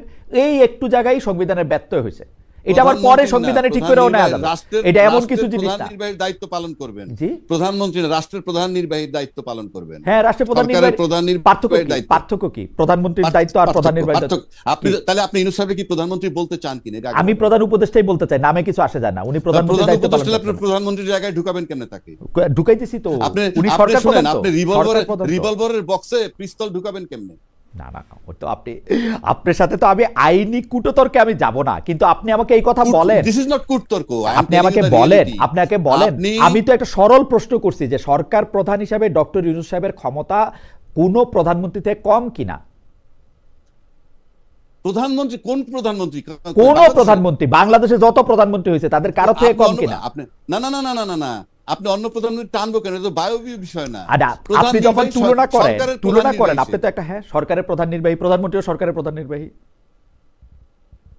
সরকার প্রধানমন্ত্রী নির্বাচিত সরকার প্রধান, আর ইউনূস সাহেব হইলেন 106 ধারার বিধান মোতাবেক জনগণের ম্যান্ডেট মোতাবেক প্রধান নির্বাহী সরকারের, অন্তর্বর্তীকালীন সরকারের প্রধান। আমি আমি অবশ্য আচ্ছা আমার নাম রাজ্জাকি, আমার নাম মহিউদ্দিন বললে কাজ হবে? না না, সেইটা তো নামের ক্ষেত্রে ঠিকই আছে, মানুষের ক্ষেত্রে ঠিকই আছে, কিন্তু সরকার আপনি একজনকে বলবেন সে হচ্ছে প্রধান নির্বাহী। আমি তো বুঝি আমি আপনাকে বলি সরকার প্রধান হিসাবে উনি কি পারেন না, যেটা মানে প্রধানমন্ত্রী হইলে তিনি পারতেন। আপনি বলেন তো কি পারেন না ডক্টর ইউনূস সাহেব? আপনি যেহেতু সে পূর্ণাঙ্গ সরকার এবং সরকার প্রধান, সুতরাং সংবিধান মোতাবেক, অর্থাৎ কোন সংবিধান? অন্তর্বর্তীকালীন সরকারের প্রধান, অন্তর্বর্তীকালীন সরকারের সংবিধান মোতাবেক উনি ওনার মতো সব পারেন, যে কারণে উনি 26 ফেব্রুয়ারিতে নির্বাচন নিতে পারছেন এবং সবাই মেনে নিতে বাধ্য হয়েছে। আমার মনে হয় আলোচনাটা এখানে টু বি কন্টিনিউড দাঁড়াতে পারেনি যে 90 দিন বা 180 দিনের মধ্যে নির্বাচন করতে হবে, ওকে এটা কেউ বলতে পারেনি। ওকে, আমরা টু বি কন্টিনিউড আলোচনাটা, আপনি এখন যদি এইটা একটু বলতেন ছোট করে, যে জাতীয় ঐক্যমত্য কমিশনকে কি আপনার কাছে মনে হয়েছে হাল ছেড়ে দিয়েই বিদায় নিল? মানে জাতীয় ঐক্যমত্য কমিশন আসলে ঐক্যমত্য প্রতিষ্ঠা করতে পারলো কিনা? জাতীয় ঐক্যমত্য কমিশন যেটুকু করেছে আমি দেখেছি, সেখানে বলা হয়েছে এরকম যে ফাইনের যেদিন স্বাক্ষর হলো, স্বাক্ষরের পর আমরা এটাও শুনেছি যে সরকার প্রতারণা করেছে কোন রাজনৈতিক দলের সাথে, এ কথাও শুনেছি। আবার ঐক্যমত্য কমিশন নোট অফ ডিসেন্ট সহ সমস্ত একটা মতামত দিয়ে গেছে সরকারের কাছে। মিন্স ঐক্যমত্য কমিশনের প্রধান যে একই ব্যক্তি, ঐক্যমত্য কমিশনের প্রধানও এবং আবার সরকারের প্রধান নির্বাহী। সুতরাং এইটা যখন তার কাছে দিয়ে দিছে, তখন ঐক্যমত্য কমিশনের দায়িত্ব শেষ হয়ে গেছে। তারপরে তারা চলে গেছে, এখন কি দায়িত্ব শেষ করে চলে গেছে না ঘুরতে গেছে না আবার আসবে, সেটা তাদের ব্যাপার, কিন্তু তাদের দায়িত্ব শেষ করেছে। এখন আসেন, দায়িত্ব শেষ করার পর যখন একটা প্রশ্ন আসলো যে নোট অফ ডিসেন্ট যেগুলো ছিল এগুলা পরে ছিল না, এই যে তাকে প্রতারণা বলা হয়েছে, সরকারকে বলুক, এটা তারা বলতে পারে, কিন্তু এখানে একটা প্রশ্ন আছে। ঐক্যমত্য কমিশনরে যখন প্রতারক বলা হইলো, সরকারকে প্রতারক বলা হইলো, তখন কি করবে সে? তখন সরকার দুইটা অপশন বেছে নিল। দুইটা অপশন মানে কি? যে আমি তাহলে আপনাদেরকে আরেকটা সুযোগ দিচ্ছি। আপনার কেউ বলছে এটাকে আলটিমেটাম যদি ধরে, সেটা তাদের, এই যে ধরার ব্যাপারটা যার উনি বলছেন আপনার একটা সিদ্ধান্ত দেন, না দিলে ফাইনালি সরকার সিদ্ধান্ত দিবে। এখন পাশাপাশি আমার আরেকটা প্রশ্ন হচ্ছে যে আমরা যখন রাজনৈতিক বড় দলগুলো যখন কথা তোলে যে সরকার প্রতারণা করছে তাদের সাথে, এই খোলা আকাশের নিচে 18 কোটি লোকের প্রেজেন্সে সোশ্যাল মিডিয়ায় দেখেছে প্রতারণা করেছে, তো যে সরকার প্রতারণা করে সেই সরকারের অধীনে নির্বাচনে গেলে সে যে নির্বাচনের ভিতরে প্রতারণা করবে না তার কি নিশ্চয়তা আছে? তো আমার সাথে যখন ওপেন প্রতারণা করলো, তখন আমি মনে করি প্রতারক সরকারের অধীনে নির্বাচনেই তো যাওয়া উচিত না। মানে আর কি অপশন আছে যে এখন নির্বাচনে না গেলে প্রতারক সরকারের অধীনে নির্বাচন না গিয়া কি অপশন আছে সেটা তো অন্য কথা। প্রতারক সরকারকে আরো 2 বছর থাকতে দেওয়া উচিত, তাই না? আমি একদিনও না, সরাই দিতে হবে তাকে। সরাই দিয়ে আপনি সরকার কই পাবেন?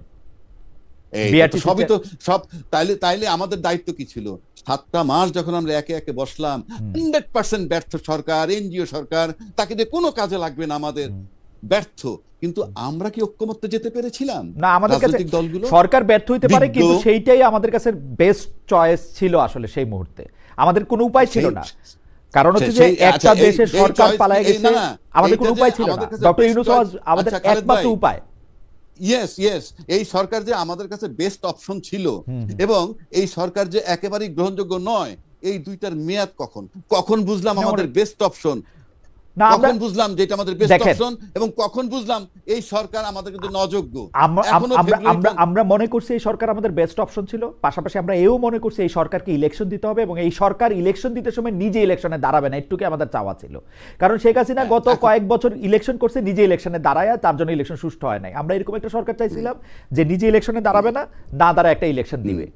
আমরা বিভিন্ন রকম ওকালতি পেচে পড়ছি, আজকে এইটা কালকে সেইটা, ইলেকশন বারবার পিছায় গেছে, এটা আমরা চাই নাই। এই হচ্ছে সহজ হিসাব। এটা পড়লো কিভাবে?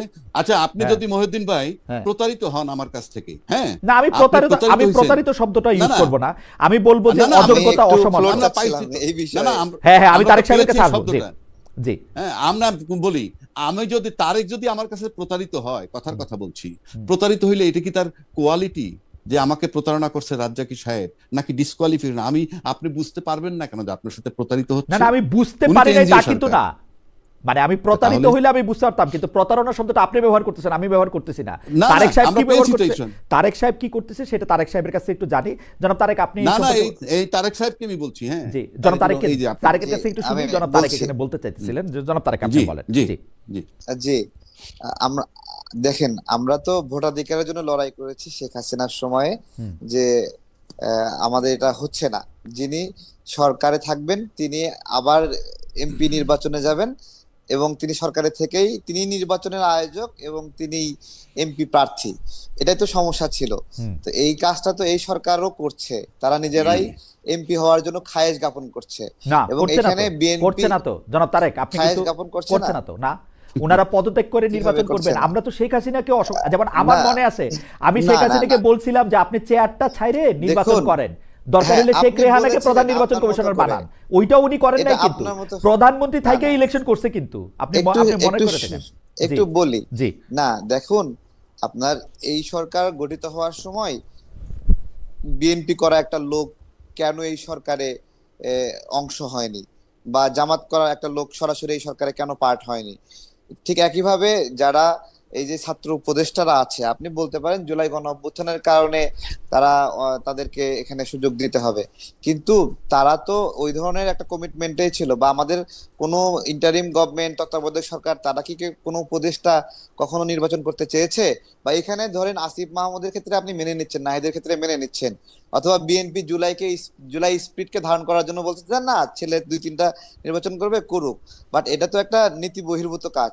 ওইখানে যদি সাক্ষাৎ সাহেব অথবা আসিফ নজরুল স্যার যদি বলে আমি পদত্যাগ করে নির্বাচন করব, অথবা প্রধান উপদেষ্টা যদি বলে আমি পদত্যাগ করে নির্বাচন করব, ঠিক আছে, সেগুলো কতটুকু মানানসই? আপনি ক্যাটাগরি করে ফেলছেন যে অল্প বয়স্ক উপদেষ্টা হলে সে নির্বাচন করতে পারবে, আর বেশি বয়স্ক উপদেষ্টা হলে সে নির্বাচন করতে পারবে না। জনাব তারেক, আমি একটা কথা বলি, বাংলাদেশের মানুষ নির্বাচনে অংশগ্রহণ করতে পারবে না, বাংলাদেশের যে কোনো মানুষ, এই দাবি কিন্তু আমরা কখনো করি নাই।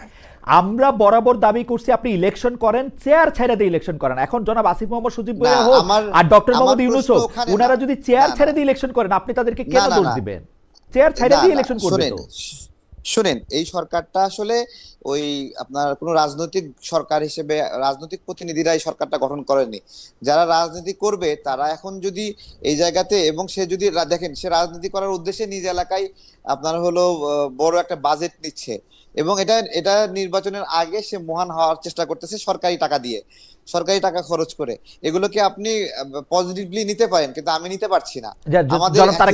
আপনার আমি ব্যাপারটা বলি, ধরেন আপনি বিএনপির ভারপ্রাপ্ত চেয়ারপারসন তারেক রহমান, যিনি এখন প্রধানমন্ত্রী আছেন, 5 বছর আপনি প্রধানমন্ত্রী আছেন, 5 বছর প্রধানমন্ত্রী থেকে বাংলাদেশের অনেকগুলি জায়গায় আপনি অনেকগুলি উন্নয়নের কাজ করছেন, কাজ করাইছেন। তার মানে কি জনগণ আপনাকে ভোট দিবে? এটা আপনার মানে এটা আপনার পাওনা হয়ে গেছে ভোট? না না, তো আপনি চেয়ার ছেড়ে ইলেকশন করবেন, চেয়ার ছেড়ে জনগণের কাতারে নেমে ইলেকশন করবেন, সেটা আপনি যে কোনো সময় করতে পারেন। অন্তর্বর্তীকালীন সরকারের কোনো উপদেষ্টা বা তত্ত্বাবধায়ক সরকারের কোনো উপদেষ্টা যখন চেয়ার ছেড়ে নির্বাচন করতে চাইবে, হুম। তা এবং তার আগে সরকারের পক্ষ থেকে তার এলাকায় স্পেশাল বাজেট দেওয়া হবে, এগুলো এগুলো এথিক্স এর মধ্যে যায় না, আমি না আমি মনে করি যায় না। না ঠিক না, আছে। কিন্তু কিন্তু আমরা কিন্তু গত 15 বছর 17 বছর 21 বছরের সবকিছু আমরা ভুলে যেতেছি। আমরা কিন্তু না, শেখ ভুলে তো হাসিনাকে যাচ্ছি বলছিলাম যে আমরা। আপনি প্রধান নির্বাহীর চেয়ার ছাড়েন, ছাইরা আপনি ইলেকশন করেন। একটাই দাবি ছিল আমাদের গত 15 বছরে, যে আপনি ছাইরা ইলেকশন করেন, কারণ আপনি থাইকা হ্যাঁ, ইলেকশন করলে আপনি কি কিন্তু করেন এটা আমরা দেখতে ধরেন, পাচ্ছি। না না না না, আমি বলছি, হ্যাঁ। দেখেন এটা এটা হলো মানে প্রচলিত রাজনৈতিক সরকার না। এখানে যে মানুষগুলো আসছে, এটা একটা সামাজিক চুক্তি ছিল ওই সময়েই, যে অন্তর্বর্তীকালীন সরকারের উপদেষ্টারা নির্বাচনে অংশগ্রহণ করবে না, এরকম একটা বলা বলি ছিল এবং এই ধরনের একটা প্রজ্ঞাপন হওয়ার কথা ছিল। কিন্তু এটা তাদের মধ্যে বিরোধিতার কারণে এই প্রজ্ঞাপনটা আর হয়নি, যে এই অন্তর্বর্তীকালীন আমার মনে সরকার হয় যে ঠিকই আমার মনে নীতিমালায় হয় যে জনাব চলবে। তারেক, আমরা যে বিষয়টা নিয়ে তর্ক করতেছি, আমার মনে হয় আপনি ঠান্ডা মাথায় ভাইবা দেখবেন, অন্তর্বর্তীকালীন সরকারের জি উপদেষ্টারা জি জি। নির্বাচনে অংশগ্রহণ করবে না। আসলে জনাব আসিফ মোহাম্মদ সজীব ভুঁইয়া যেই মুহূর্তে পদত্যাগ করবেন, তিনি আর অন্তর্বর্তী সরকারের উপদেষ্টা থাকবেন না আসলে। তাকে বিচারের আওতায় আনা উচিত, তার অর্থনৈতিক ব্যবস্থাপনা দুদক দিয়ে তদন্ত সেইটা করা আপনি উচিত। আলাদা তাকে আলাপ তো করেন, আপনি না না 100 বার না না, বিচার করেন তারে। নির্বাচন তো দূরের কথা, নির্বাচন তো দূরের কথা, সে এই আগ্রহ পোষণ করার সঙ্গে সঙ্গে তাকে বহিষ্কার করা উচিত ছিল। এবং সে কেন এই আগ্রহ পোষণ করছে এবং এই আগ্রহের কারণে সে কত টাকা দুর্নীতি করেছে এই প্রস্তুতি না না, নেওয়ার জন্য, সেই সেইটা বিষয়ে আপনি তদন্ত হওয়া উচিত আপনিও ছিল। আপনিও একটা প্রাইভেট পার্সন হিসেবে আপনি তার বিরুদ্ধে, যদি আপনার কোনো ক্ষোভ থাকে, লুকাস স্ট্যান্ডাই থাকে, আপনি রাজ্জাক সাহেবকে সঙ্গে না, নিয়ে লুকেশ রাজ্জাক, না, এটা কোনো আপনার সুযোগ নাই। আপনার কোনো লুকাস এখন স্ট্যান্ডে নাই, এখন এই উনি চুরি ধরেন, করবে, কেউ এটার মধ্যে আমি ইয়া হবে আমি না। স্রেফ বলছি, আমি স্রেফ বলছি, এখন এখন হয়তো বা তারা বিএনপির সঙ্গে যাবে, আমাদের সাথে বিএনপির বন্ধুত্ব আছে, থাকলেও আমরা এটা বিরোধিতা করব। এটা আমরা মনে করি এটা ন্যায় নয়। ঠিক আছে। না না, আপনার ন্যায়ের হিসাব দিয়েই তো পৃথিবীতে একমাত্র ন্যায়ের ডিকশনারি লেখা হবে না। ন্যায় তো নানা ধরনের হইতে কোন পারে, কিন্তু উপদেষ্টা কখনোই নির্বাচন করেনি। উপদেষ্টার নির্বাচন করবে না জনাব তারেক, উপদেষ্টার নির্বাচন করবেন না। উনি যখন পদ ছেড়ে দিবেন তখন তিনি আর উপদেষ্টা থাকবেন না। পদ ছাড়লেও করতে পারবেন না, পদ কেন ছাড়লেও কেন কখনো কেন করেননি। কেন করেননি। করেন নাই? মানে তো আপনি এই অনুরূপ সরকার তো বাংলাদেশে আমরা তো বলতে পারি। হাইকোর্টের বিচারকরা চেয়ার থেকে নেমে ইলেকশন করছে জনাব তারেক রহমান। না না না না, তারপরে এই যে অ্যাটর্নি জেনারেল একটা লোভনীয় পদে আছেন, উনিও নির্বাচনে আমার কাছে মনে আগ্রহ হয় যে দেখাচ্ছেন। আমার কাছে মনে হয় বাংলাদেশের না সব না, অ্যাটর্নি এগুলো জেনারেলের উচিত না। নির্বাচন এগুলো করে আসা উচিত, আমার কাছে এটা মনে হয়। এটা এর আগেও না, আসছে, এরপরও আসছে। আমি মনে করছি এই ধরনের সুবিধাজনক পদে অন্তর্বর্তীকালীন সরকারের থেকে হুম। এটা উচিত না। না না, সেটা এটা আপনি এটা উচিত না। সেটা এটা আপনি কোন মনে দলের করছেন। সমর্থনে থাকলেই সেটা ওকে, ন্যায্য হয়ে যাবে, আপনার জন্য সেটাকে বিএনপি। আপনার ঠিক জন্য আছে। আপনার জন্য আমার যে প্রশ্ন ছিল, সেই প্রশ্নটা যদি একটু অ্যাড্রেস করেন। আপনারা যারা নতুন রাজনীতি করতে চান, রাষ্ট্র সংস্কার, রাষ্ট্র মেরামতের জন্য গত 7-8 বছর ধরে আপনার সাথে আমার কথা হচ্ছিল। আপনি 2016 সালে আপনি কুমিল্লা বিশ্ববিদ্যালয় থেকে সর্বোচ্চ স্নাতকোত্তর পর্যায়ে ডিগ্রি নিয়েছেন। তারপর থেকে এই 7-8 বছর ধরে আপনি আন্দোলন সংগ্রামে আছেন, রাজনীতি করছেন। রাজনৈতিক সংগঠন পরিচালনা খরচ, কর্মসূচির অর্থসংস্থান নিয়ে আমি সবাইকেই প্রশ্ন করে থাকি।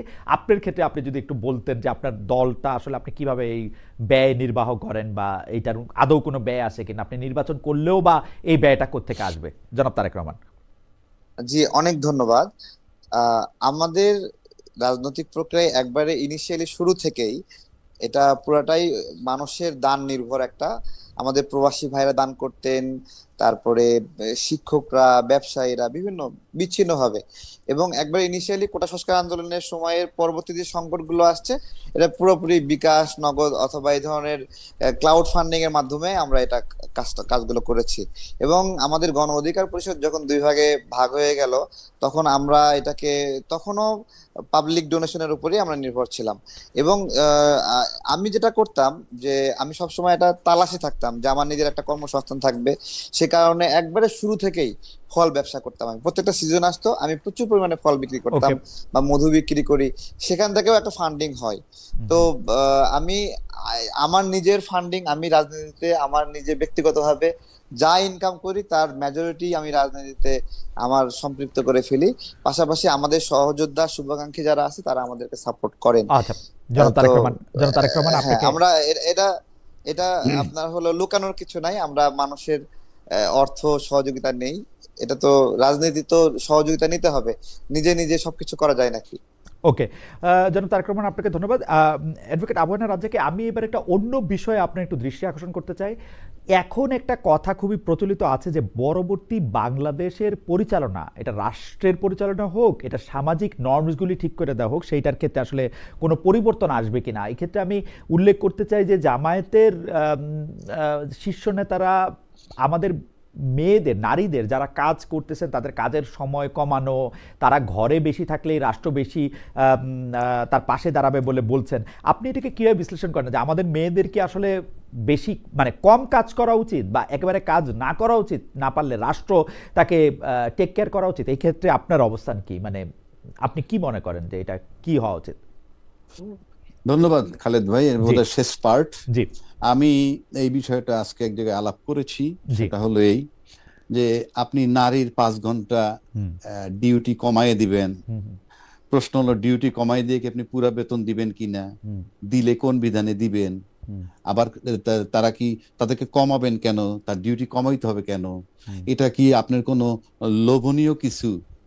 আমার কথা সিম্পল, আপনি এখন পরিষ্কার আপনার স্ট্যান্ড নিতে হবে। জামাত সম্পর্কে এমনি মানুষের ধারণা আছে এই যে তারা ক্ষমতায় আসলে পরে নারীদের ড্রেস কোড পর্যন্ত পাল্টে যাবে, তাদের চলাফেরার উপরে রেস্ট্রিকশন আসবে, এই সমস্ত ধারণাগুলো কমপ্লিটলি আছে এবং সেটা তারা এখন পর্যন্ত রিমুভ করতে পারে নাই এবং তাদের সেটা পারতে হবে। নাম্বার 1।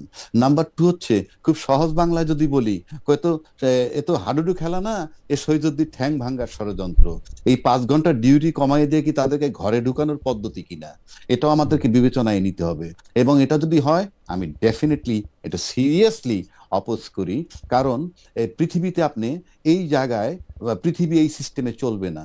আপনার এখন আরো একটা কথা বলি, আপনি জামাত নমিনেশন দিচ্ছে কতজন আমি জানি না, অ্যাকুরেট সংখ্যাটা জানি না, বিবেচনায় নিতে হবে আমাদের যে ইলেকশন কমিশনের বিধান না কোন বিধান আছে যে 33% নারী থাকতে হয়। তো 33% নারী আপনার মূল দলে আছে কিনা সেটা তো আমার গণনা করে বের করা সম্ভব না।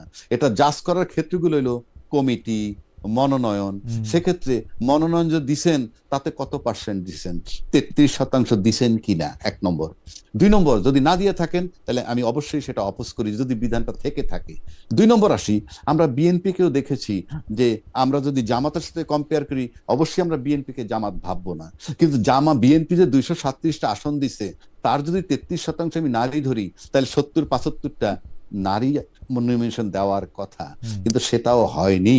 সুতরাং নারীর ব্যাপারে কিন্তু সবাই মুখে যাই বলুক না কেন, ভিতরে বোধহয় নারীদেরকে একটা অবহেলার দৃষ্টিতে দেখা হয়। তা না হলে আপনার 237টা আসনের মধ্যে এই মাত্র 10টা না 11টা কেন? আর জামাতেরটাও পরিষ্কার করতে হবে তাদের নারী আসন কতজন দিছেন, এবং আমার কাছে মনে হয় না 33% দিছেন বিদায়। আর এই যে 5 ঘন্টা তাদের ডিউটি কমাই দিবেন, আমি কোনোভাবেই এটার সাথে একমত নই। কারণ আমি কেন নারী পিছিয়ে রাখবো, রাখার তো কোনো কারণ নাই। এবং এটা উনি যদি সস্তা কিছু করে থাকেন সেটাও ভুল করছেন, and if it is a fact সেটাও ভুল করছেন। এবং আপনি যদি 5 ঘন্টা ডিউটি কমাই দিয়ে তারা টাকা পুরো দিবেন যদি থাকে, সেটাও আপনার কিন্তু একটা বৈষম্যর ব্যাপার। যেভাবেই যান কোনোভাবে এটা গ্রহণযোগ্য নয়। আমি কি বুঝাতে পারলাম? অ্যাবসলিউটলি। আমি একদম এই প্রসঙ্গে জনাব তারেক একটু কথা বলবেন। জি, আমরা একদম শেষ করে দিই, বলেন জনাব তারেক। না, আমি আসলে 13 তারিখের একটা বিষয়ে মতামত রাখতে চেয়েছিলাম, সুযোগ পাইনি। জি বলেন, সুযোগ দেন। বলেন বলেন। জি, প্রথমত আওয়ামী লীগের বিচারটা জামাত করুক, এটা আমি কখনো চাই না। আমি খুব করে পর্যবেক্ষণ করেছি যে এখানে আসামি পক্ষের আইনজীবী এবং রাষ্ট্রপক্ষের আইনজীবী, এখানে জামাতের আধিক্য বা ব্যাপক রয়েছে। যদি এরকম হয় তাহলে বিষয়টা এরকম আসে যে 1971 সালের প্রতিশোধ নিচ্ছে নাকি জামাত। তো আমি এটা চাই না। আর 13 তারিখের যে বিষয়টি আসছে যে আওয়ামী লীগ সক্রিয় হচ্ছে বিভিন্ন বিষয়, বিভিন্ন জায়গায় আগুন লাগছে, তো ধরে নেন আওয়ামী লীগ এই জায়গায় আগুন লাগাচ্ছে, ধরুন আপনি আওয়ামী লীগ আগুন লাগাচ্ছে, কিন্তু আওয়ামী লীগ তো অদৃশ্য, তাকে বিভিন্ন নিষেধাজ্ঞা দিয়ে বা কার্যক্রম স্থগিত করে অদৃশ্য করে রেখেছেন। আপনি কি গায়েবের কোনো বিচার করতে পারবেন?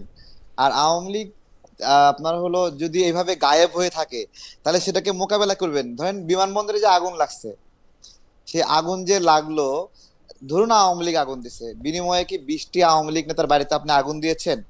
তো এই যে একটা রাজনৈতিক বোঝাপড়া, আমি মনে করি রাজনীতি একটা হলো সামাজিক চুক্তি, যে সামাজিক চুক্তির মধ্য দিয়ে যে পরাজিত হয় তার প্রতিও একটা আপনার হলো ব্যবস্থাপনা থাকে যে তার প্রতি কি আচরণ করা হবে। বাংলাদেশে রাজনৈতিক দলগুলো এত আমি আলোচনা বুঝতে পেরেছি করেছে কিন্তু জনাব তারেক রহমান, আপনি ইয়েটা আমি বুঝতে পেরেছি। আমি একটু জনাব রাজ্জাকী সাহেবের কাছে জানতে চাই। জনাব রাজ্জাকী সাহেব, জনাব তারেক রহমান যে অভিযোগটি করতেছেন সেই অভিযোগটির প্রেক্ষিতে আপনি কোনো মন্তব্য করবেন কিনা? যদি এক দুই লাইনে মন্তব্য করতেন যে উনি চান না যে আওয়ামী লীগের বিচার জামায়াত করুক, এটা নিয়ে আপনার কোনো মন্তব্য আছে কিনা? ট্রাইব্যুনালে অনেক জামাতের লোকজন আপনি বলেন তো খালেদ ভাই, আওয়ামী লীগের বিচার কি জামাত করছে?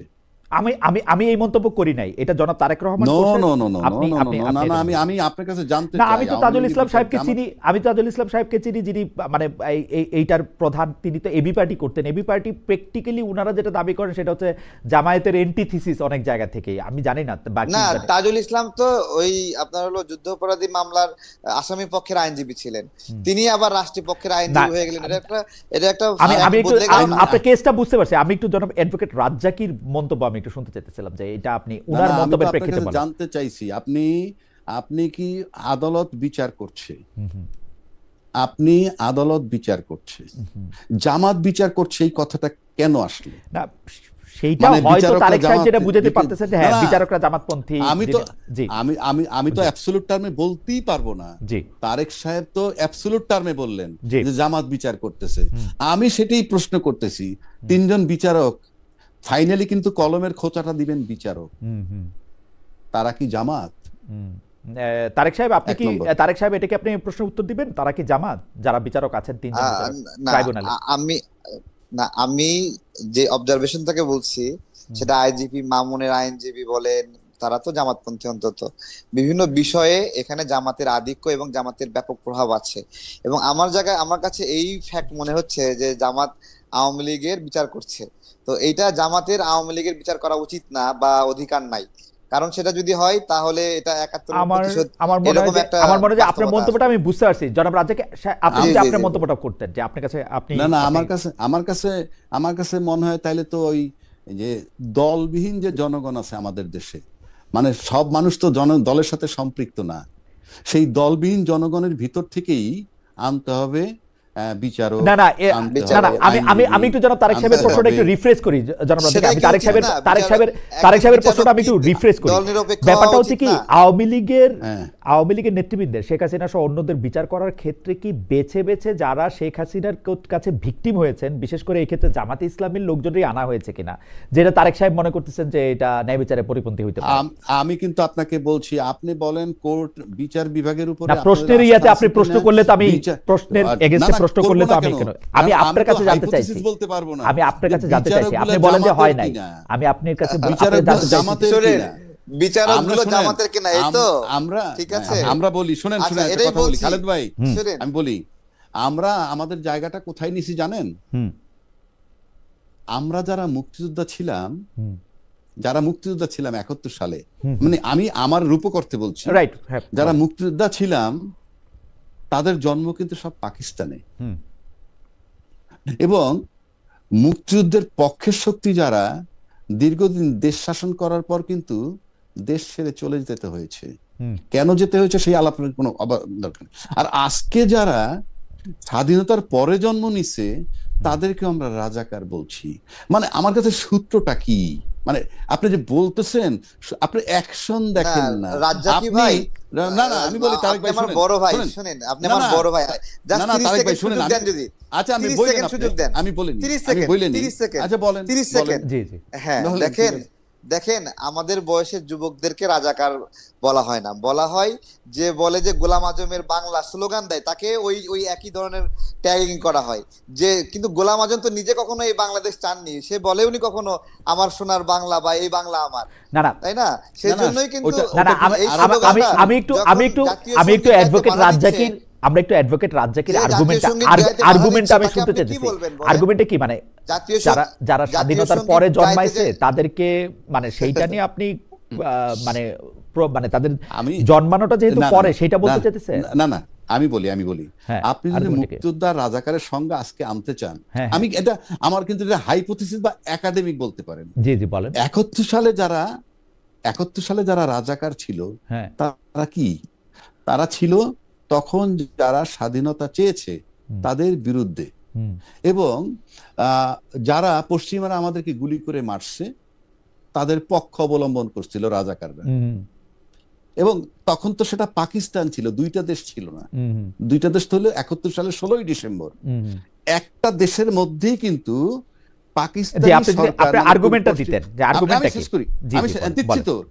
পাকিস্তান সরকার তখন যাদেরকে মারছে তারা কিন্তু পাকিস্তানের নাগরিকই হত্যা করছে, মানে স্বাধীন পাকিস্তানের নাগরিকই হত্যা করেছে। এবং সেই হত্যাকে যারা সমর্থন করেছে তারা হইল রাজাকার। আজকে যদি বাংলাদেশের 2024-এর ঘটনা আপনি আনেন, তাহলে এই সরকার বসে কিন্তু এই স্বাধীন দেশের স্বাধীন নাগরিককে হত্যা করেছে। সেই স্বাধীন নাগরিককে হত্যা করার পরেও তখনকার মিডিয়ায় যারা যারা ওই সরকারকে সমর্থন করেছিল তাদেরকে অবশ্যই এই যুগের এই সময়ের রাজাকার বলতে হবে। আর তখন যারা ওই ফ্যাসিস্ট সরকারের বিরোধিতা করছে, সে যদি রাজাকারের নাতিও হয়ে থাকে, সে এই সময়ের মুক্তিযোদ্ধা। ওকে, মানে আপনি এইভাবে সংজ্ঞায়নটা করতে চান, তাই তো? ডেফিনেটলি, কারণ দুইটা সময় কিন্তু স্বাধীন দেশের লোকেরা সরকার হত্যা করেছে। আপনি কি জামায়াতে ইসলামী বাংলাদেশের রাজনৈতিক ইতিহাসে যে জামায়াতে ইসলামী ফ্যাক্টরটা আছে সেটাকে এইভাবেই ডিল করতে চান? নো, ওটাকে আমি এভাবে নিচ্ছি। আমি বলছি দুইটা স্বাধীন দেশেই সরকার স্বাধীন লোকরা হত্যা করেছে। ওকে, দুইটা স্বাধীন দেশে সরকার স্বাধীন দেশের লোকরা হত্যা করেছে। বাংলাদেশের সরকারও দেশের স্বাধীন স্বাধীন স্বাধীন সাধারণ মানুষ এই দেশের লোককে হত্যা করেছে। ওকে, এবং তখন যে যারা এই হত্যার পক্ষপাতিত্ব করেছে সেটাকে আপনি কিভাবে নেবেন? আচ্ছা আচ্ছা, না না, সেইটা আপনার সংজ্ঞা আমরা বুঝতে পেরেছি। জনাব তারেক, আপনি আমরা একদম শেষ পর্যায়ে আছি। আমরা আপনি যদি একটু বলছি, জি একটু বলেন, একটু বলছি। জি জি, হ্যাঁ, দেখুন আপনার হলো জামাত যেটা করেছে বাংলাদেশের জন্মের বিরোধিতা করেছে, এবং তারা বাংলাদেশের, আচ্ছা ঠিক আছে, রং হতে পারে আপনি বলেন, কিন্তু জনাব তারেক আমি জিনিসটা বলি, জনাব তারেক আমি জিনিসটা যেটা বলি, আমরা এই প্রসঙ্গটাতে কেন আসলাম? আজকে তো জামাত ইসলামীর কেউ আমাদের সঙ্গে নাই। না না, ওই যে বিচার থেকে আসছি, বিচার থেকে আসছে। আচ্ছা ঠিক আছে, আসলেন জামাতের করা উচিত না। ঠিক আছে, আপনি তাহলে আপনার বক্তব্যটা শেষ করেন, আমরাও একটা। হ্যাঁ, আওয়ামী লীগের বিচার না, আমি বলছি দুটার একটা পার্থক্য আছে। আওয়ামী লীগ নিজে ক্ষমতায় থাকার জন্য কিছু মানুষকে হত্যা করেছে, কিন্তু জামাত তো এই দেশের ক্ষমতা, এই দেশের মানুষের ক্ষমতা, জনগণের ক্ষমতা পাকিস্তানের হাতে তুলে দেওয়ার জন্য লড়াই করছে। দুটোর তো পার্থক্য আছে। ওকে, আপনি কি নতুন কোনো বক্তব্য আছে? এখানে তো শেখ হাসিনার কাছে ক্ষমতা রাখার জন্য না না, কিন্তু আমার প্রশ্ন হচ্ছে অ্যাডভোকেট রাজ্জাকে, আমার প্রশ্নটা হচ্ছে, বলেন এই যে জামাত যে এখন ক্ষমতা, জামাত টানতেছেন কেন আমাদের এই আলোচনাতে? আচ্ছা ঠিক আছে, উনি জামাতটাকে টানতেছিলেন, জামাতে ইসলামীর লয়াররা বা বিচারকরা আওয়ামী লীগের বিচার করতেছেন কিনা, সেই ক্ষেত্রে বিচারকরা জামাতের কিনা? হ্যাঁ, বিচারকরা জামাতের কিনা, বিচারকরা জামাতের কিনা? আচ্ছা, বিচারকরা জামাতের কিনা এটা বলতে আমি ভয় পাচ্ছি। ঠিক আছে, এটা আমরা এই আলোচনার মধ্যে আমরা নাই। তবে আমি জনাব তারেক রহমান আপনার কাছ থেকে আশা করব যে আপনি যখন যে বিষয়ে কথা বলবেন সেই বিষয়ে আপনার আসলে সম্যক একটা জায়গা থাকবে। আমি শেষ করতে চাই, জনাব তারেক রহমান, আপনি আসলে বাংলাদেশের রাজনীতি, সামাজিক নর্মস এবং অর্থনৈতিক কোডগুলি আসলে কি দেখতে চান, এইটা যদি আমাদেরকে কথা বলেন। সেই ক্ষেত্রে আমাদের আলোচ্য বিষয় হচ্ছে যে আমাদের আসলে পার্লামেন্টের ডিবেটটা কেমন হবে, কে আসলে ক্ষমতা করবে, নারী পুরুষ শিক্ষা সেগুলির ক্ষেত্রে কি হবে। অ্যাডভোকেট রাজ্জাক কিন্তু স্পষ্ট বললেন যে জামাতে ইসলামী যেরকম বলতেছে যে 5 ঘন্টা করবে, কাজের ক্ষেত্র কমাই দিবে, নারীদের ক্ষেত্রে সেটা তিনি একেবারেই সমর্থন করেন না এবং একেবারেই তিনি এদিকে যাইতে চান না। আপনার অবস্থানটা আমরা একটু শুনতে চাই, তারপর আমরা অ্যাডভোকেট রাজ্জাকের কাছে শুনবো। আমি মনে করি জামাতের যে স্টেটমেন্ট নারীদের বিষয়ে, যে নারীদেরকে হলো কর্মঘণ্টা কম দিবে, বেসিক্যালি তারা কর্মের পরিবেশ থেকে নারীকে দূরে রাখতে চায়, এটা হলো আমার কাছে যেটা মনে হয়। এবং তারা কিন্তু সেটা পরে আবার সাইন দিল ওইটা ভাবে যে নারীরা ঘরে কাজ করলে তাদেরকে সম্মানিত করা হবে। তো আমাদের এখানে নারীদের মূল সংকটের জায়গায় কিন্তু নারীদের ক্ষমতায়নের জায়গা থেকে, যে তাদের অর্থনৈতিক সমস্যা, তারা ইনসিকিউর ফিল করে, যেটা একটা পশ্চিমা দেশে অথবা কল্যাণ রাষ্ট্রে একটা নারী তার অর্থনৈতিক নিরাপত্তা পায়। আমাদের এখানে অর্থনৈতিক নিরাপত্তা না পাওয়ার কারণে কিন্তু তারা দীর্ঘদিন ঘরে নির্যাতিত হওয়ার পরেও সেখানেই পড়ে থাকে এবং আঁকড়ে ধরার চেষ্টা করে। তার এখানে ছাড়া যাওয়ার কোনো উপায় নাই, সে তার বাবার বাড়িতে যেতে পারে না, কোথাও যেতে পারে না, তার কোনো পুরো দুনিয়া তার জন্য ব্ল্যাঙ্ক আউট হয়ে যায় যখন সে ডিভোর্সের সম্মুখীন পড়ে। সে জায়গা থেকে নারীদের নারীদের অর্থনীতিটা যদি প্রসারিত না হয়, তাহলে একটা মানুষ হিসেবে যদি নারীকে নারী হিসেবে না দেখে একটা মানুষ হিসেবে দেখি, তাহলে তারও তো সেই জায়গায় বাঁচার জন্য একটা সুযোগ থাকা দরকার। কিন্তু একটা নারী যখন বিধবা হয়ে যায়, দেখবেন যে সে সমাজে সবচেয়ে অসহায় একটা জায়গায় পড়ে যায়। সে তাকে নিয়ে বিভিন্ন জন টানা হেচড়া করে, বিভিন্ন জন দয়া দাক্ষিণ্যে বাঁচতে হয়। নারীর জন্য এই অবস্থা আমি এটা কামনা করি না। ওকে, এবং জনাব, সংসদে এবং যে সংস্কার কমিশনে যে আলোচনা হয়েছে, সেখানে নারীর মিনিমাম প্রতিনিধিত্ব ছিল না। আমাদের সংগঠন থেকে একজন ছিল, আর হলো ওই যে আমাদের আসম আব্দুর রব ভাইয়ের ওয়াইফ, উনি আসতো। এছাড়া এই কমিশনে নারীর কোনো প্রতিনিধিত্ব ছিল না। এবং আমার কাছে আশ্চর্য লাগছে, নারীর বিষয়ে সিদ্ধান্ত নিচ্ছে, সেখানে নারী কোনো মতামত দিচ্ছে না, এবং সেখানে পুরুষরা সব ওকে, মতামত চাপাই দিচ্ছে। এটাই সব আমার অদ্ভুত মনে হয় ছিল। যে জনাব তারেক রহমান, আপনার বক্তব্যের জন্য আপনাকে ধন্যবাদ। অ্যাডভোকেট রাজ্জাকি, আপনার কাছ থেকে আমি একটু শুনতে চাই যে আপনি আসলে বাংলাদেশটাকে আসলে কেমন দেখতে চান, এবং সেই বাংলাদেশটা ক্ষেত্রে কি কি জিনিস অবশ্য পালনীয় বলে আপনি মনে করেন। অ্যাডভোকেট আপনি রাজ্জাকি। যদি আমাকে অ্যাট এ গ্ল্যান্স বলেন, আমি প্রথম কথা হলো আমি বাংলাদেশকে একটা রাষ্ট্র হিসেবে দেখতে চাই। যদি বলেন যে এখন রাষ্ট্র কি, আবার বাংলাদেশের মানুষ, আমার ডেভেলপমেন্ট তো দরকার আছে, তার আগে দরকার তিনটা বিষয় খুবই মারাত্মক, আমার চেয়ে আপনারা ভালো বোঝেন। মানুষের ব্যক্তির, মানুষের জান, মানুষের মাল, মানুষের বাক স্বাধীনতা, মানুষের স্বাধীনভাবে চলাফেরার কথা ক্ষমতাটা, যেটা আমরা দীর্ঘ 53 বছরে আজ পর্যন্ত এস্টাবলিশ করতে পারিনি। সুতরাং দেশকে আগে রাষ্ট্র বানাতে হবে। আর রাষ্ট্র বানানোর যে একটা সবচেয়ে সস্তা যে কথাটা বললাম, সহজ যে কথাটা, সেটা হলো এই মানুষের জানমালের নিরাপত্তা, স্বাধীনভাবে চলাফেরার নিরাপত্তা, এবং তার কি বলে স্বাধীনভাবে চলাফেরার কথা, এবং তার বাক স্বাধীনতা এনশিওর করতে হবে। এবং এনশিওর করলে রাষ্ট্র, একটা দেশ একটা রাষ্ট্র হবে। আগে দেশটাকে রাষ্ট্র বানানো হোক, তারপরে চিন্তা ভাবনা। আর রাষ্ট্রের কতগুলো বেসিক জিনিস থাকবে যেগুলো কখনোই পরিবর্তন হবে না। রাষ্ট্রের ফরেন পলিসি, রাষ্ট্রের প্রতিরক্ষা নীতি, রাষ্ট্রের অর্থনীতি চেঞ্জ হইতে পারে বিভিন্ন জনের বিভিন্ন চিন্তায়, কতগুলো বেসিক জায়গায়। যেমন আমার সার্বভৌমত্ব এখন পর্যন্ত কমপ্লিট হয় নাই। একটা স্বাধীন দেশে যখন 57 জন সেনা অফিসার মরে যায় আর বাকি সেনারা বসে থাকে চুপচাপ, এটা সার্বভৌমত্ব হ্যাম্পার। স্বাধীন দেশে যখন 10 লাখ রোহিঙ্গা ঢুকে যায়, গোটা দেশ নীরব থাকে, এটা আমার মনে হয় যে সার্বভৌমত্বের ব্যাপার। অ্যাডভোকেট রাজ্জাকি, সবকিছু আপনাকে দিয়ে অনেক আনেন, ধন্যবাদ। জি, তাহলে এইভাবে চিন্তা করতে, দেশকে আগে রাষ্ট্র বানান। কিভাবে বানাবেন সেটা এখানে চলে শুধুই ক্ষমতার লড়াই, জি। কোনো শর্ত নাই, শুধু ক্ষমতায় যাব।